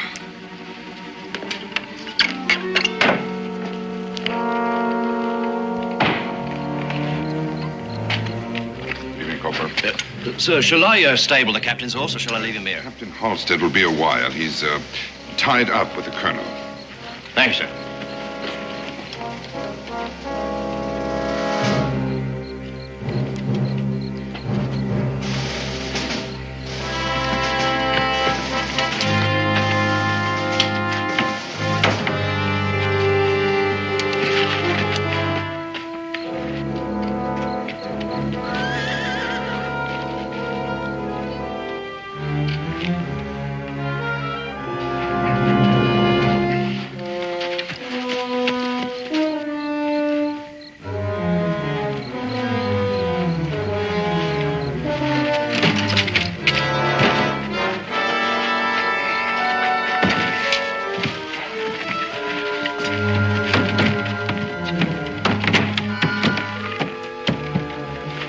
Daniel, we're ready.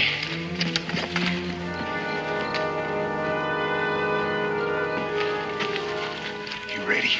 Right. You say that fuse will burn for a minute and a half. You sure it'll blow up all those rifles in there? When that gunpowder goes, those that are not blown up will be burned to cinders.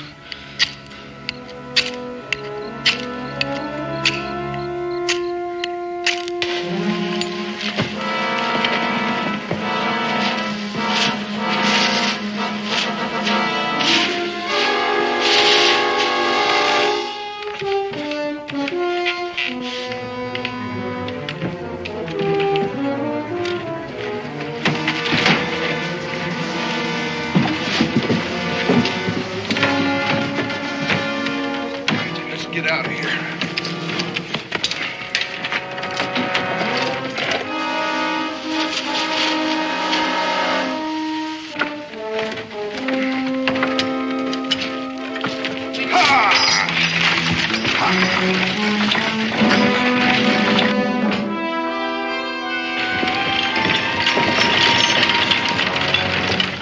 Nice night for a ride, sir?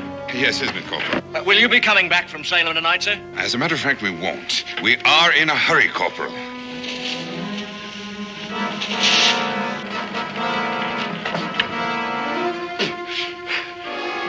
Corporal of the Guard! Corporal of the Guard! Stop those people!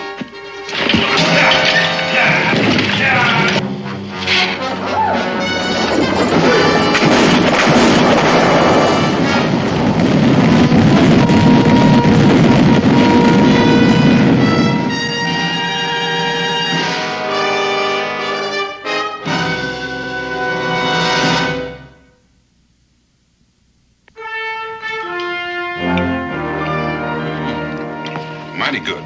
Thank you, sir. Coffee? Mingo? No, thank you, Rebecca. I think I like your hair short. But Perhaps I could shape it a little more. You do, and my mother will come down from the happy hunting ground and haunt you. Coffee, Jeremiah? Careful, it's hot. No chance of getting that Major Richard to make some of them rifles for us, is there, Daniel? He's a stubborn man, and a proud one. He's refused money, freedom, and a commission in the Continental Army. Can't help but admire him, in fact. Well, one thing for sure, them rifles ain't gonna do nobody any good in this fight. Or any harm, either. Well, we bought time, and time is in our favor. Rebecca Boone, you're an amazing woman. Wife, mother, spy. Most important thing, cook. That's what she does the best. Well, now, I'm not so sure that Rebecca will regard that as a compliment just now, Jeremiah. Well, for one thing, we never would have escaped alive from that fort without her. Never mind destroying the rifles. That makes her a heroine of the revolution. A little more exciting than being a frontier woman. And for another thing, I think she rather enjoyed playing the part of a British lady. Is that a fact, Becky? Well, I surely did hate giving those lovely clothes back to Mrs. Devery. Speaking of clothes, I lost a perfectly good set of buckskins at Major Richardson. Well, now, don't you worry about Jeremiah. We'll shoot you another set. And Becky will stitch them up for you, won't you, Becky? Back to the frontier. More pie, Jeremiah? Don't mind if I do.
Just me and Pudge.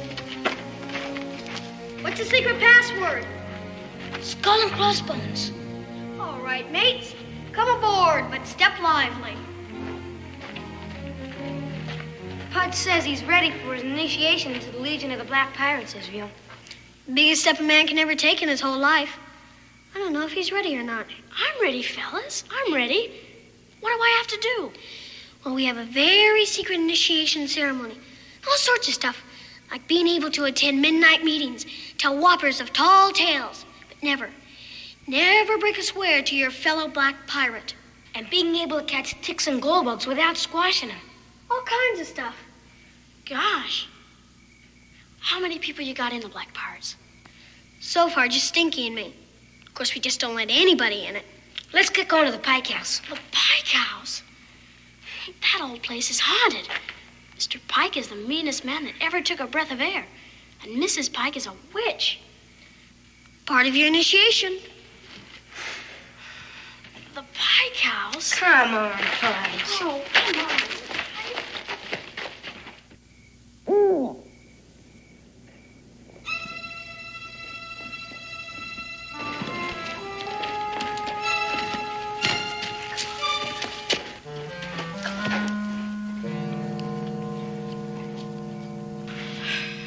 Never seen it in the dark before. Scary, huh? All right, Pudge, we're gonna start your initiation right now. First thing, you gotta get up to that porch. Got your slingshot? You gotta throw 3 rocks against the front door. Right, Israel? Right. It's gotta be 3, Pudge. That's the rule. But what if old Lady Pike comes out? You want to be a black pirate, don't you? Then get going. Pudge, wait.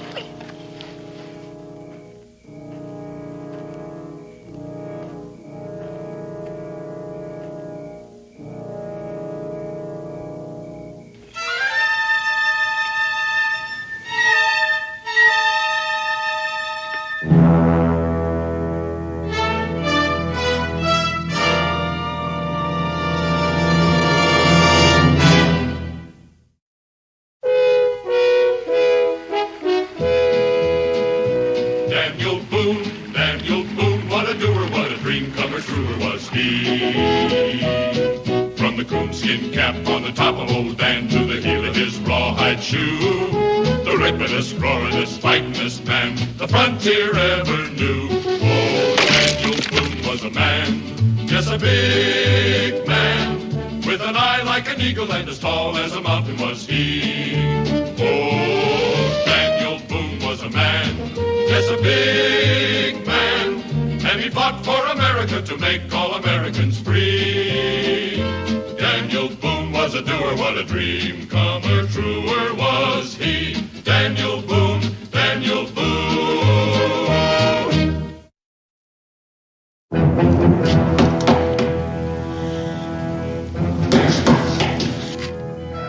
Open up, Zach.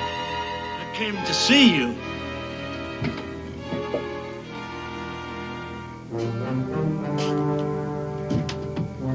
Hello, Sam. Been a lot of years. A lot of years. Rotting in jail. I've been out for a while. It took me some time to find you, partner. You gonna invite me in? Nettie's asleep. I hate to wake her. No, let's not waste time, Zach. I come for what's due me.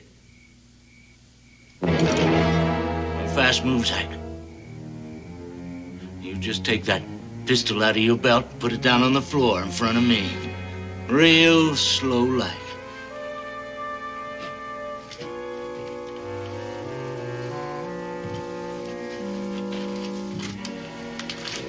Right back up, Zach. Into the house.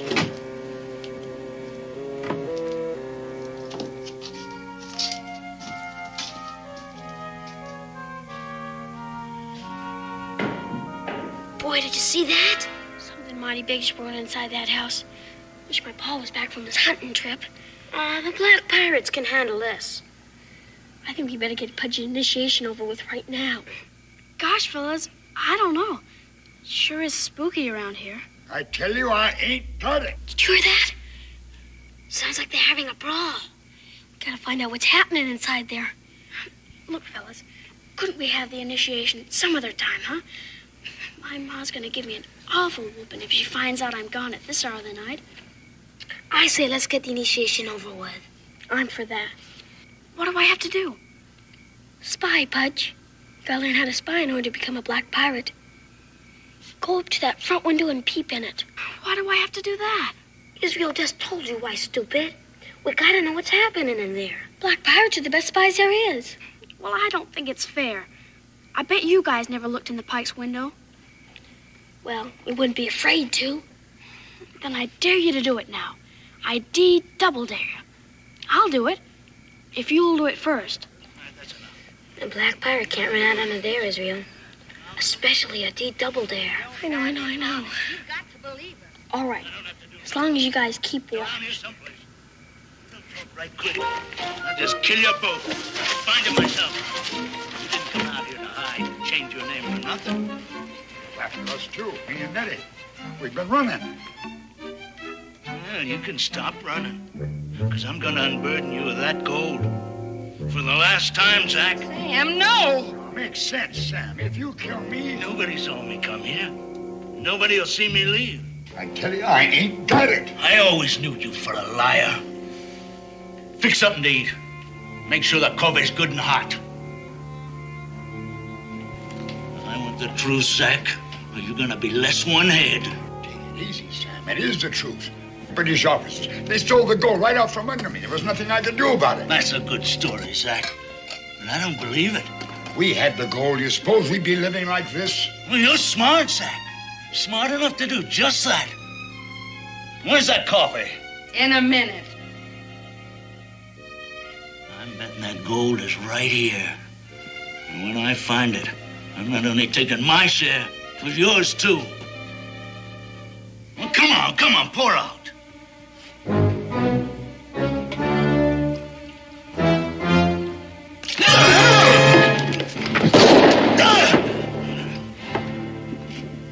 Dead.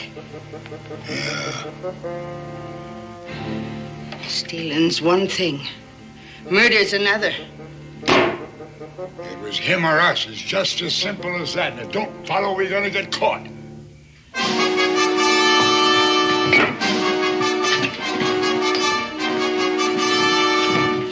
Why doesn't Israel get out of there while the getting's good?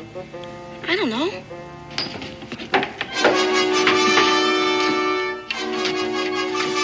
Israel's a gunner. Spot him for sure.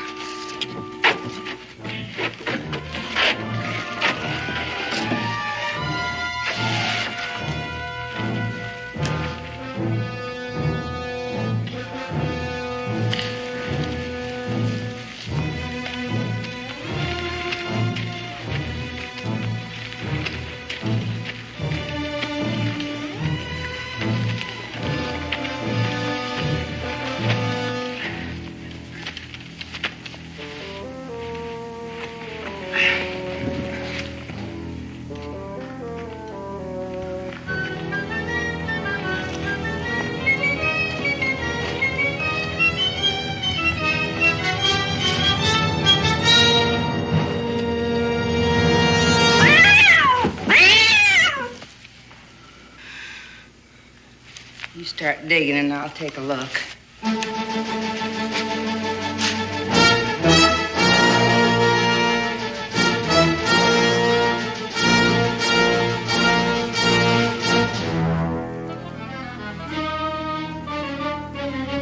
Why doesn't he run?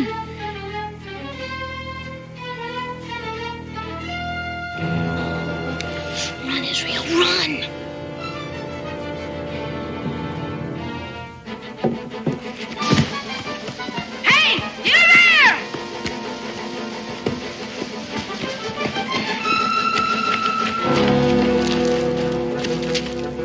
At him? No, it's too dark. He was running like a scared rabbit. You think he saw anything? I don't know. Might have been just a chicken thief. I don't like it. I don't like it one bit. We better move the grave just in case. Yeah, now, what's this? Kid's slingshot. The Black Pirates. Wait,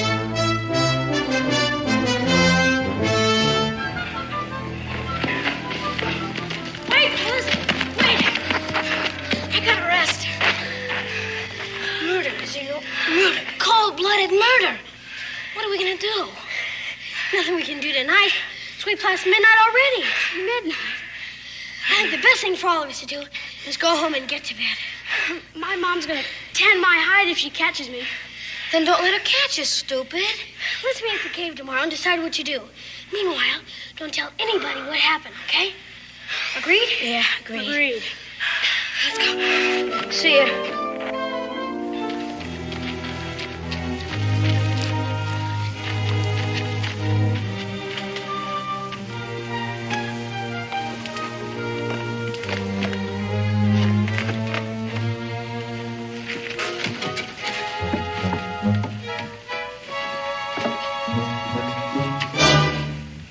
Israel Boone, I've had just about enough of your sneaking out at all hours of the night to play pirate. Now, do you realize what time it is?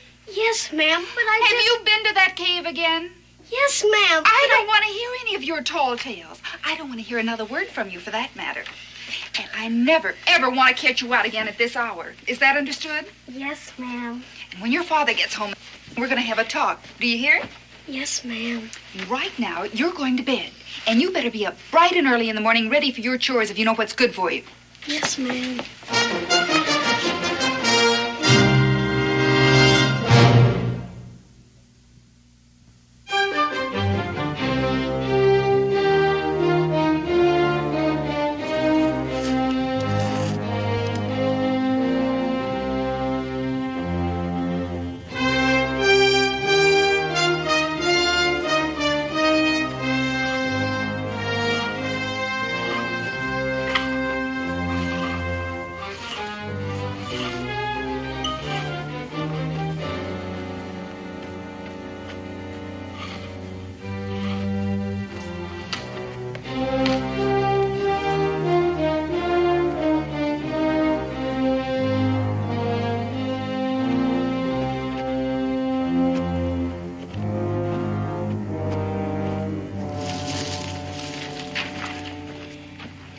Hi, Israel. Hi. What's the matter? I set the net trap so it would protect the entrance. Anybody that stepped on it, the net would fall on them. Well, that trap's never worked yet. I don't know why you think it's going to work now. Stupid thing. First time. First time it worked. Time it worked. There, look what it caught. Come on out, boys. Come on. Come on, fellas, hurry up. Help me get it back up. Not now. I'm too tired. Me too. Couldn't get a wink of sleep all night. Yeah. Same here. I kept hearing weird noises outside my window. I know someone was walking around in our front yard after I got home. Big, heavy footsteps. Like Zach Pike's. What are we gonna do? Pikes will murder us like they did the stranger if they find out it was us who saw them do it. Gosh, I'm too young to die, fellas. With my paw gone, I don't know who to tell. Mom wouldn't believe me because of all the tall tales I've been telling lately. You know how girls are anyhow. My mom would be the same way if I told her. And Pa gave me an awful wailing last time he saw me out after I was supposed to be asleep. Tell? What are you guys talking about? You just said we'd be killed by the Pikes if we tell. Now, wait a minute. There's been a murder. Somebody has to tell. And we're the only witnesses. Not me. I'm not telling. Me neither. I vote we make a pact to keep Mom and tell nobody ever. I vote that way, too. But wait a minute. That's 2 against 1. We'll do the Black Pirates swear. The blood oath? You got it, Israel. The Black Pirates voted. What do we have to do? Stand up. Now put on your patch.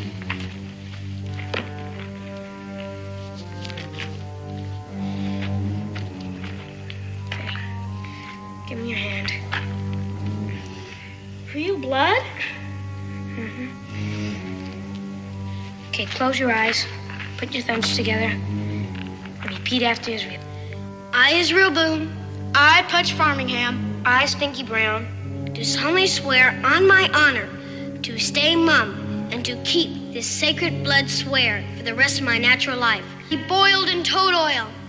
And may I dangle by my toes over a snake pit in July. Worse than that, be thrown out of the Black Pirates Club forever and ever. Do solemnly swear to do whatever it was you just said, forever and ever. Agreed. Forever and ever.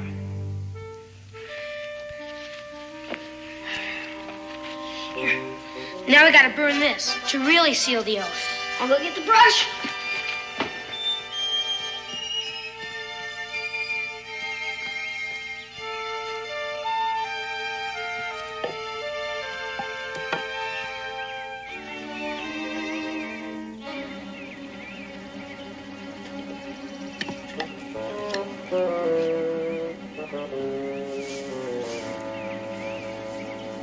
Israel Boone.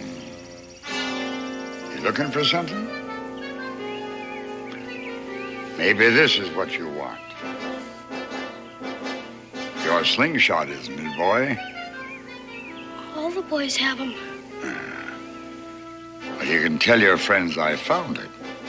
And I'll be glad to return it to its rightful owner. Yes, sir.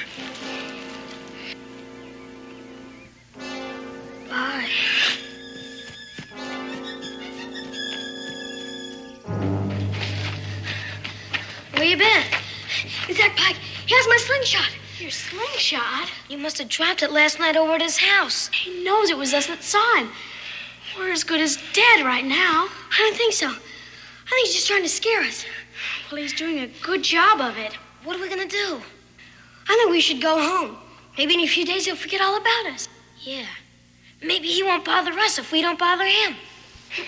Whatever you do, fellas, don't tell anybody. My pa promised me a new jackknife for my birthday. What's that got to do with it? Well, if I get killed, Pa will probably give the knife to my brother. And I don't think I could stand that. I'm headed home. Me too. Mum's the word. Agreed. Agreed. Agreed.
What on earth is the matter with you?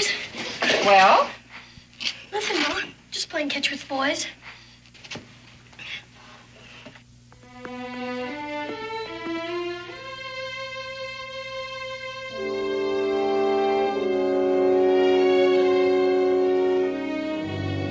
Israel, you haven't eaten a bite of your dinner.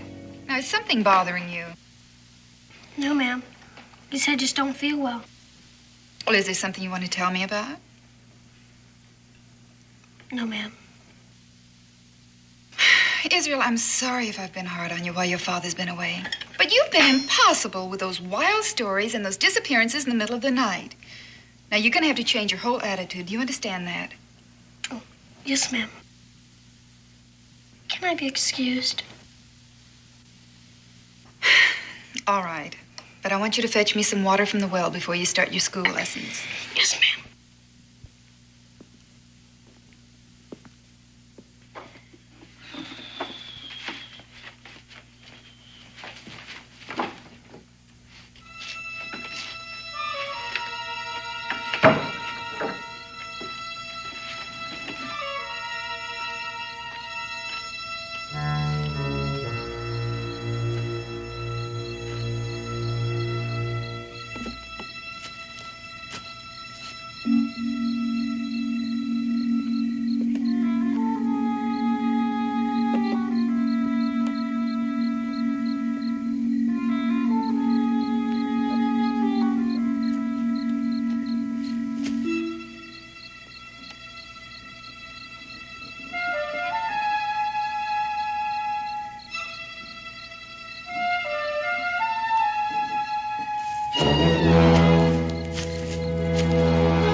Mr. Pike be doing here? He's after me, because I saw him and Mrs. Pike murder man in their house. Israel Boone, I told you. This isn't a story, Ma. I saw him do it. They buried the body. Stinky and Pudge were with me. They saw it, too. It's true, Ma. I'm sorry to disturb you at this hour, Sarah, but it's very serious. Israel claims that Pudge, Stinky, and he saw Mr. and Mrs. Pike murder a stranger in their house and then bury the body. Homer, get in here. Hello, Mrs. Boone. Homer. Hi, Israel. Mrs. Boone has some questions to ask you, and I want you to tell the truth for a change, or I swear I'll tan your hide so red you won't be able to sit down for a week. Now, Homer, this is very important. Do you know anything at all about a murder in the Pike house?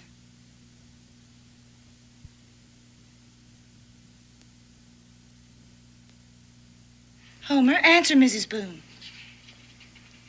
No, ma'am. I don't know nothing about any murder. Stinky! Israel, be quiet. Are you absolutely sure, Homer? Yes, ma'am.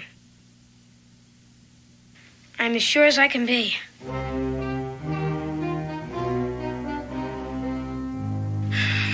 Murder? No, ma'am. I don't know anything about it. Besides, Pa would skin me alive if I was ever out that late. That's truth for sure.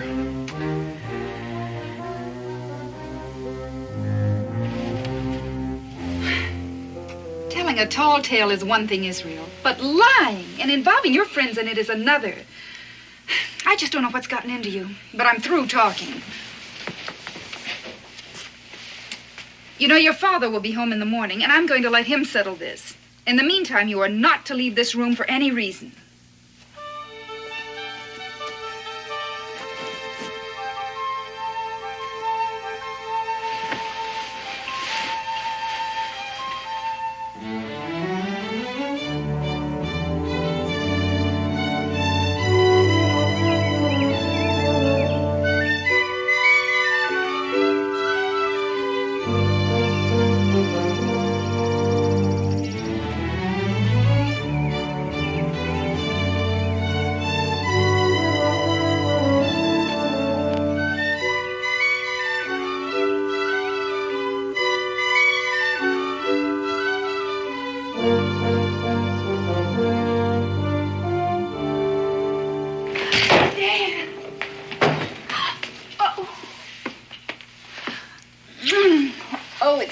To have you home. It's good to be home. How was the trip? Well, I got enough meat for all season. Wonderful. Where's Israel? He's in his room. Pretty day like this? Is he sick? No. Dan, that boy has been impossible since you left. Still telling wild stories, only worse than ever. Oh, he'll grow out of it, Becky. It's just a stage he's going through. Now, I agreed with you before. But when innocent people are hurt, I draw the line. He concocted some wild story that Mr. and Mrs. Pike murdered a man in their home. And the story's all over Boonesboro. Has he explained why? He hasn't explained anything. In fact, he keeps insisting that it's really true. That is, until I confronted Homer Brown and Clarence Farmingham, and they both denied it. It's not like Israel to carry make-believe this far. Maybe I better have a talk with him.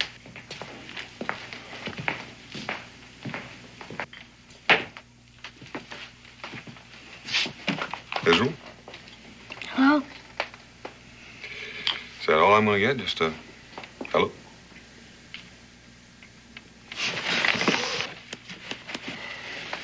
I hear we've had a few problems since I've been gone. Your mother's very upset over your behavior, especially concerning that tale about the Pikes. But it's not a tale, Pa. Well, imagination's a wonderful thing, son, but you can't let it get away from you. Sometimes, before you know it, innocent people get hurt. And I know you never intended to hurt the Pikes, but they've been hurt. And I think you owe them an apology. An apology? They're murderers, and that's a plain truth. They're due an apology from you. The tale you told about them caused them a great deal of embarrassment. Now, you have nothing to be ashamed of in admitting you were wrong. I told a few stories when I was a boy. Some of them were pretty good, too. Now, I want you to come with me right now over at the Pikes, and we'll apologize.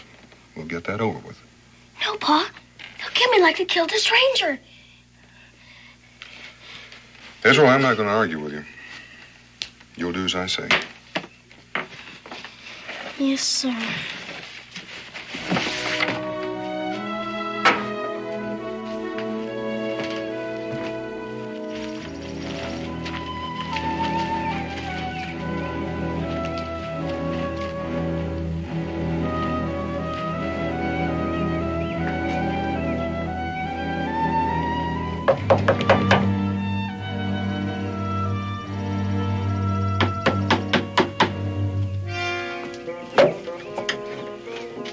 Pike.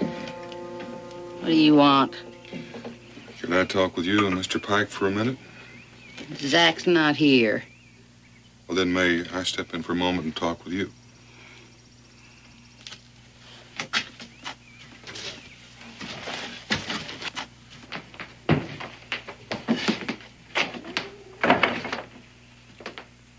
Well, what do you want? My wife and I feel that we owe you and Mr. Pike an apology for the story my boy made up. I just want you to know that he's going to be punished for his behavior. We just want you to know that we feel badly about what's happened. Israel, have you got something to say to Miss Pike?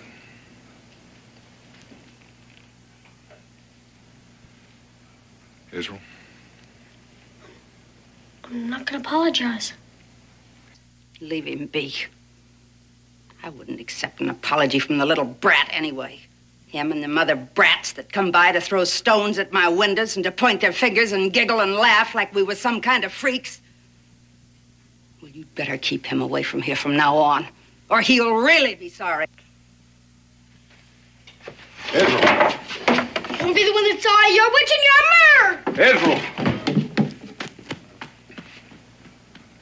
I'm sorry, Miss Pike.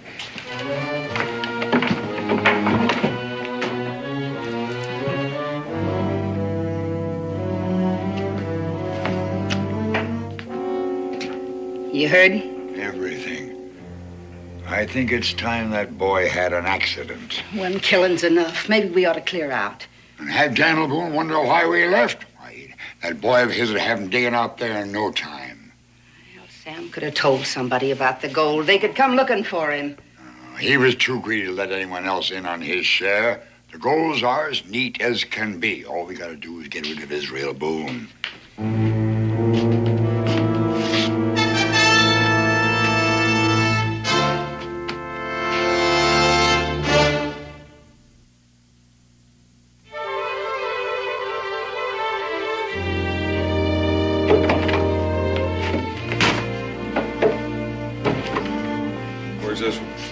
Running through here a while ago and went straight to his room. I tried to talk to him, but he wouldn't even answer me. Well, he was rude to Mrs. Pike, and when I asked him to apologize, he refused to do it. Dan, I feel very strongly about this. Now, you've got to do something more than just talk to the boy. Something has to be done to snap him out of it.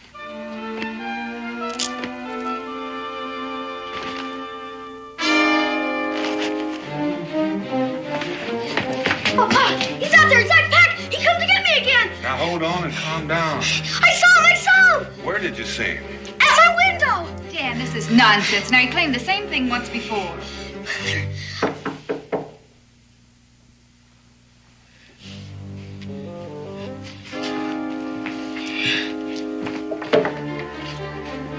Well, howdy there, Mr. Boone. Come in, Mr. Pike. Thank you. I don't want to take much of your time. Hello, Mrs. Boone. Israel. I just wanted to stop by and thank you and Mrs. Boone for your courtesy. We were pretty upset by that story your boy started, but it's nice to know you cared enough about it to apologize like you did. Only, I wish you wouldn't be too hard on him. We know he didn't mean no harm. Israel, why don't you come over here and shake hands with Mr. Pike, and let's settle this thing here and now.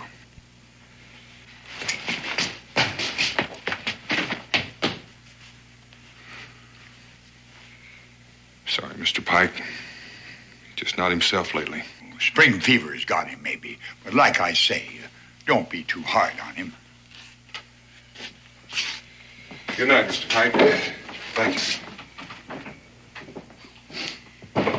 Dan, that was the last straw.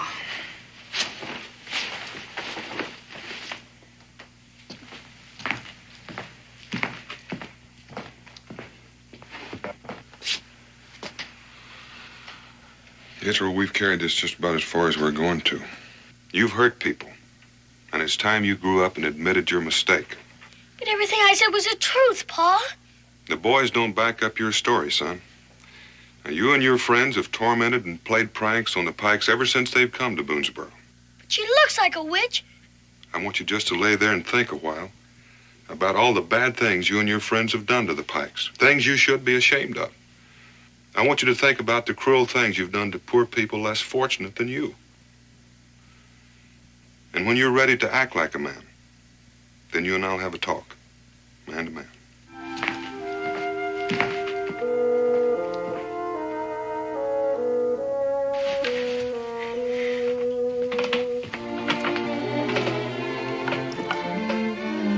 How's Israel? I haven't heard a sound out of him since you left. I reckon he's got a lot of thinking to do. I think I'll just stick my head in and see if he's all right. Well, I wouldn't do that, Becky. I think he's had enough talking to for one day. Hopefully some of it'll sink in and he'll be all straightened out tomorrow.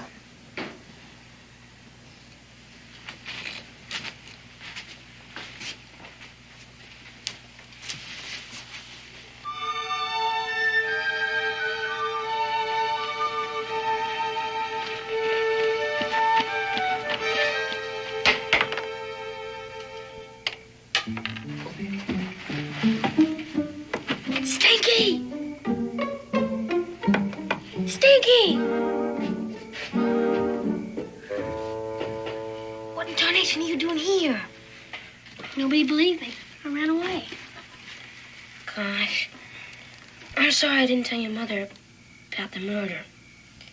But I didn't know you'd break the swear. We all swore not to tell anybody. I know that, but I had to tell. It's not your fault. I was the one who broke the swear, and the Black Pirate law says I'm the one who has to take the consequences. But I'm gonna fix all that right now. I'm headed for the Pike House. You crazy or something? I have to find the stranger's grave. It's the only way I can prove to people that I was telling the truth. Well, do you need any help? I don't want you to get in any more trouble than you're already in. Black pirates are supposed to stick together.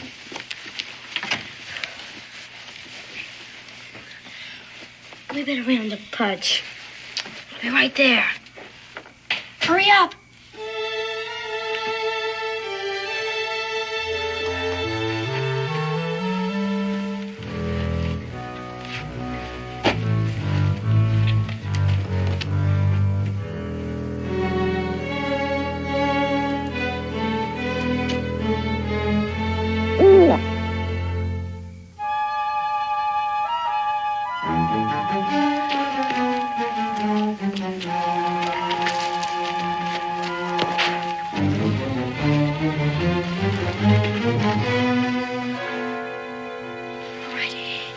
Shed behind the house where Pike keeps his tools. We're gonna need 2 shovels. Stinky and I'll get them while you keep watch. All by myself? Would you rather go with Israel and I'll stand lookout? No. It's kind of scary. Just hurry up. All right. If you see any movement from the house, give the Black Pirate warning whistle. Right. Israel. Yeah. What's the Black Pirate warning whistle? Oh, boy. Well, just whistle any way you can, Pudge. We'll know it's you. Come on, move out.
After carrying the stranger to the graveyard. Yeah. And I bet he buried his clothes here so nobody could ever find the bloodstains on him. Maybe there's more.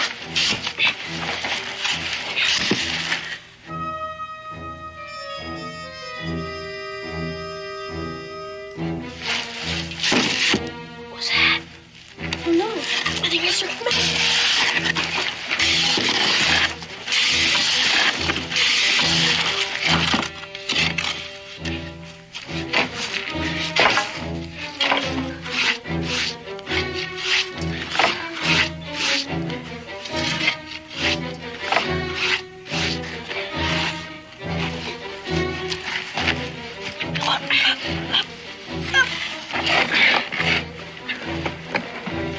It's locked.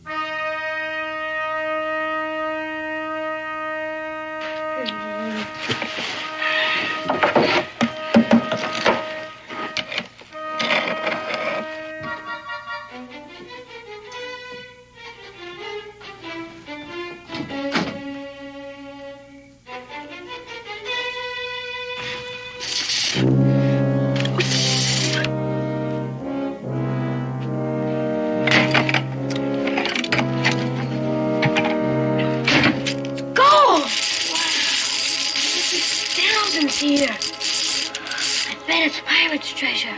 Wait till I tell my pa about this. You're not going to tell anybody anything, boy.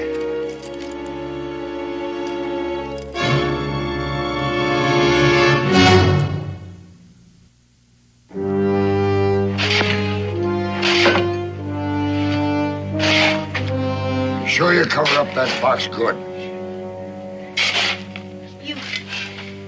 You're gonna be sorry for everything once my pa gets hold of you. I don't think you heard right, boy. You're never gonna see your pa again.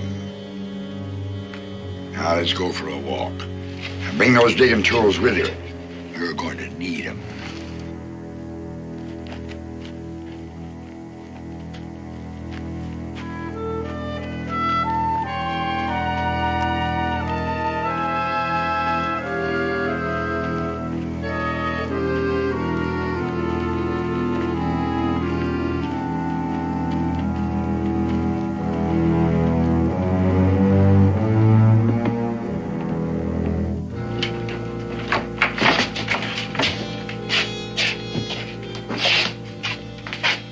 This is what the noise was. They found the gold in the shed. Well, that's the Boone boy, all right, but who's that other one? What's your name, boy? My name is Brown. Homer Brown, ma'am. Don't ma'am me, brat. Politeness ain't gonna get you nowhere. Let's stop talking and get it over with. I want to put them on the far side of the yard. I need you to hold a candle. Move!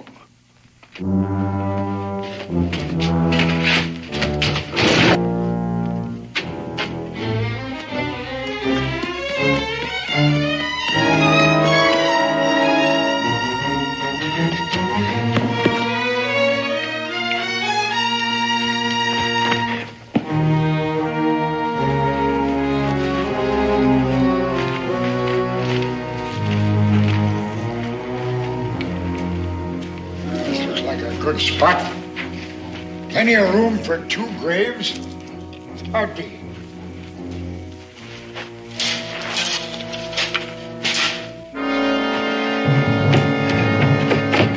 Pa!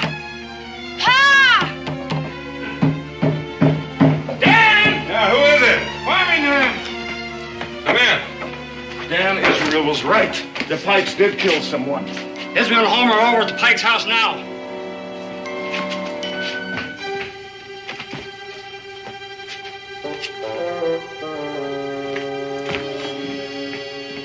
Gone, all right. Dan, I'll never forgive myself if anything's happened to Israel. We just wanted to find the grave so somebody'd believe us. Mr. Pike's got a rifle. He caught him in the tool shed. Becky, keep the boy here. Come on.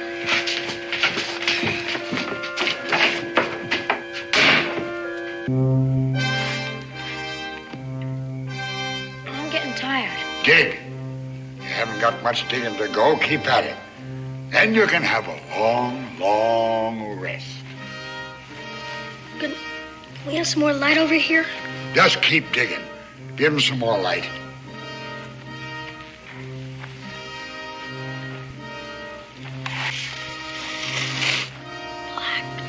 Pirates! Oh! get inside and start packing.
Digging their own graves. Come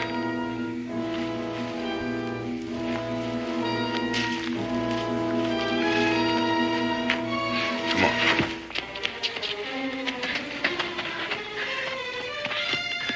Come on. It's only a little more ways. Listen. Come on!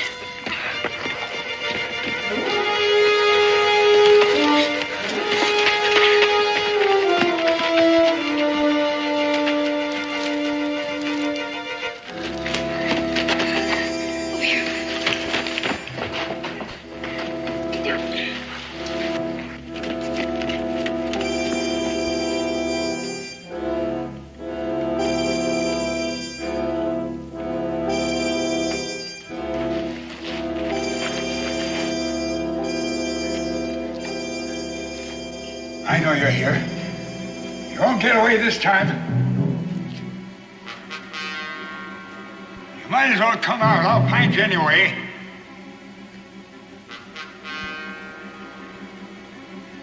Look now, I'm tired of fooling around with you kids. Come on out.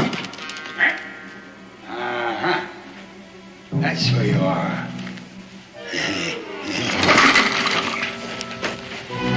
Wow, Vinny, it worked! Sail again! Yahoo!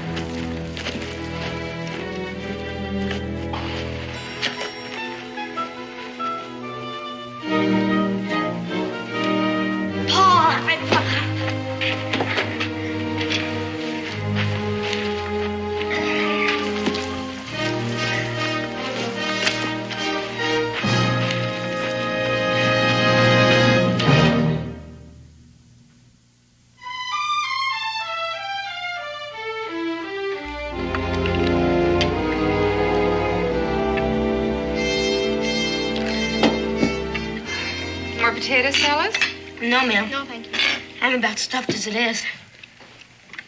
Pa, did they ever find out who the stranger was? His name's Sam Bedford, Israel. Evidently, he and Pike were in the Army together and were mixed up in an Army gold theft. Pike disappeared with the gold. The Army caught up with Bedford, and he served a term in prison. When he got out of prison, he went looking for Zach Pike for his share of the gold. Yeah, that's about it. From there on, you boys know the story better than anybody. Wow. Wait till everybody hears about this. We'll probably all be heroes. You'll be heroes to the Army when they get that gold back, that's for sure. You know, I wouldn't be surprised if they made you boys honorary colonels. Honorary colonels? Wow. Golly. The Black Pirate sails again! Yahoo! Israel, Yes, sir? I think I owe you an apology. You do? Mm-hmm. For that talking to about those tall tales. Oh, that's all right, Pa. I guess I'll tell a few more tall tales before I'm through. So just give me credit for the next time. To the game!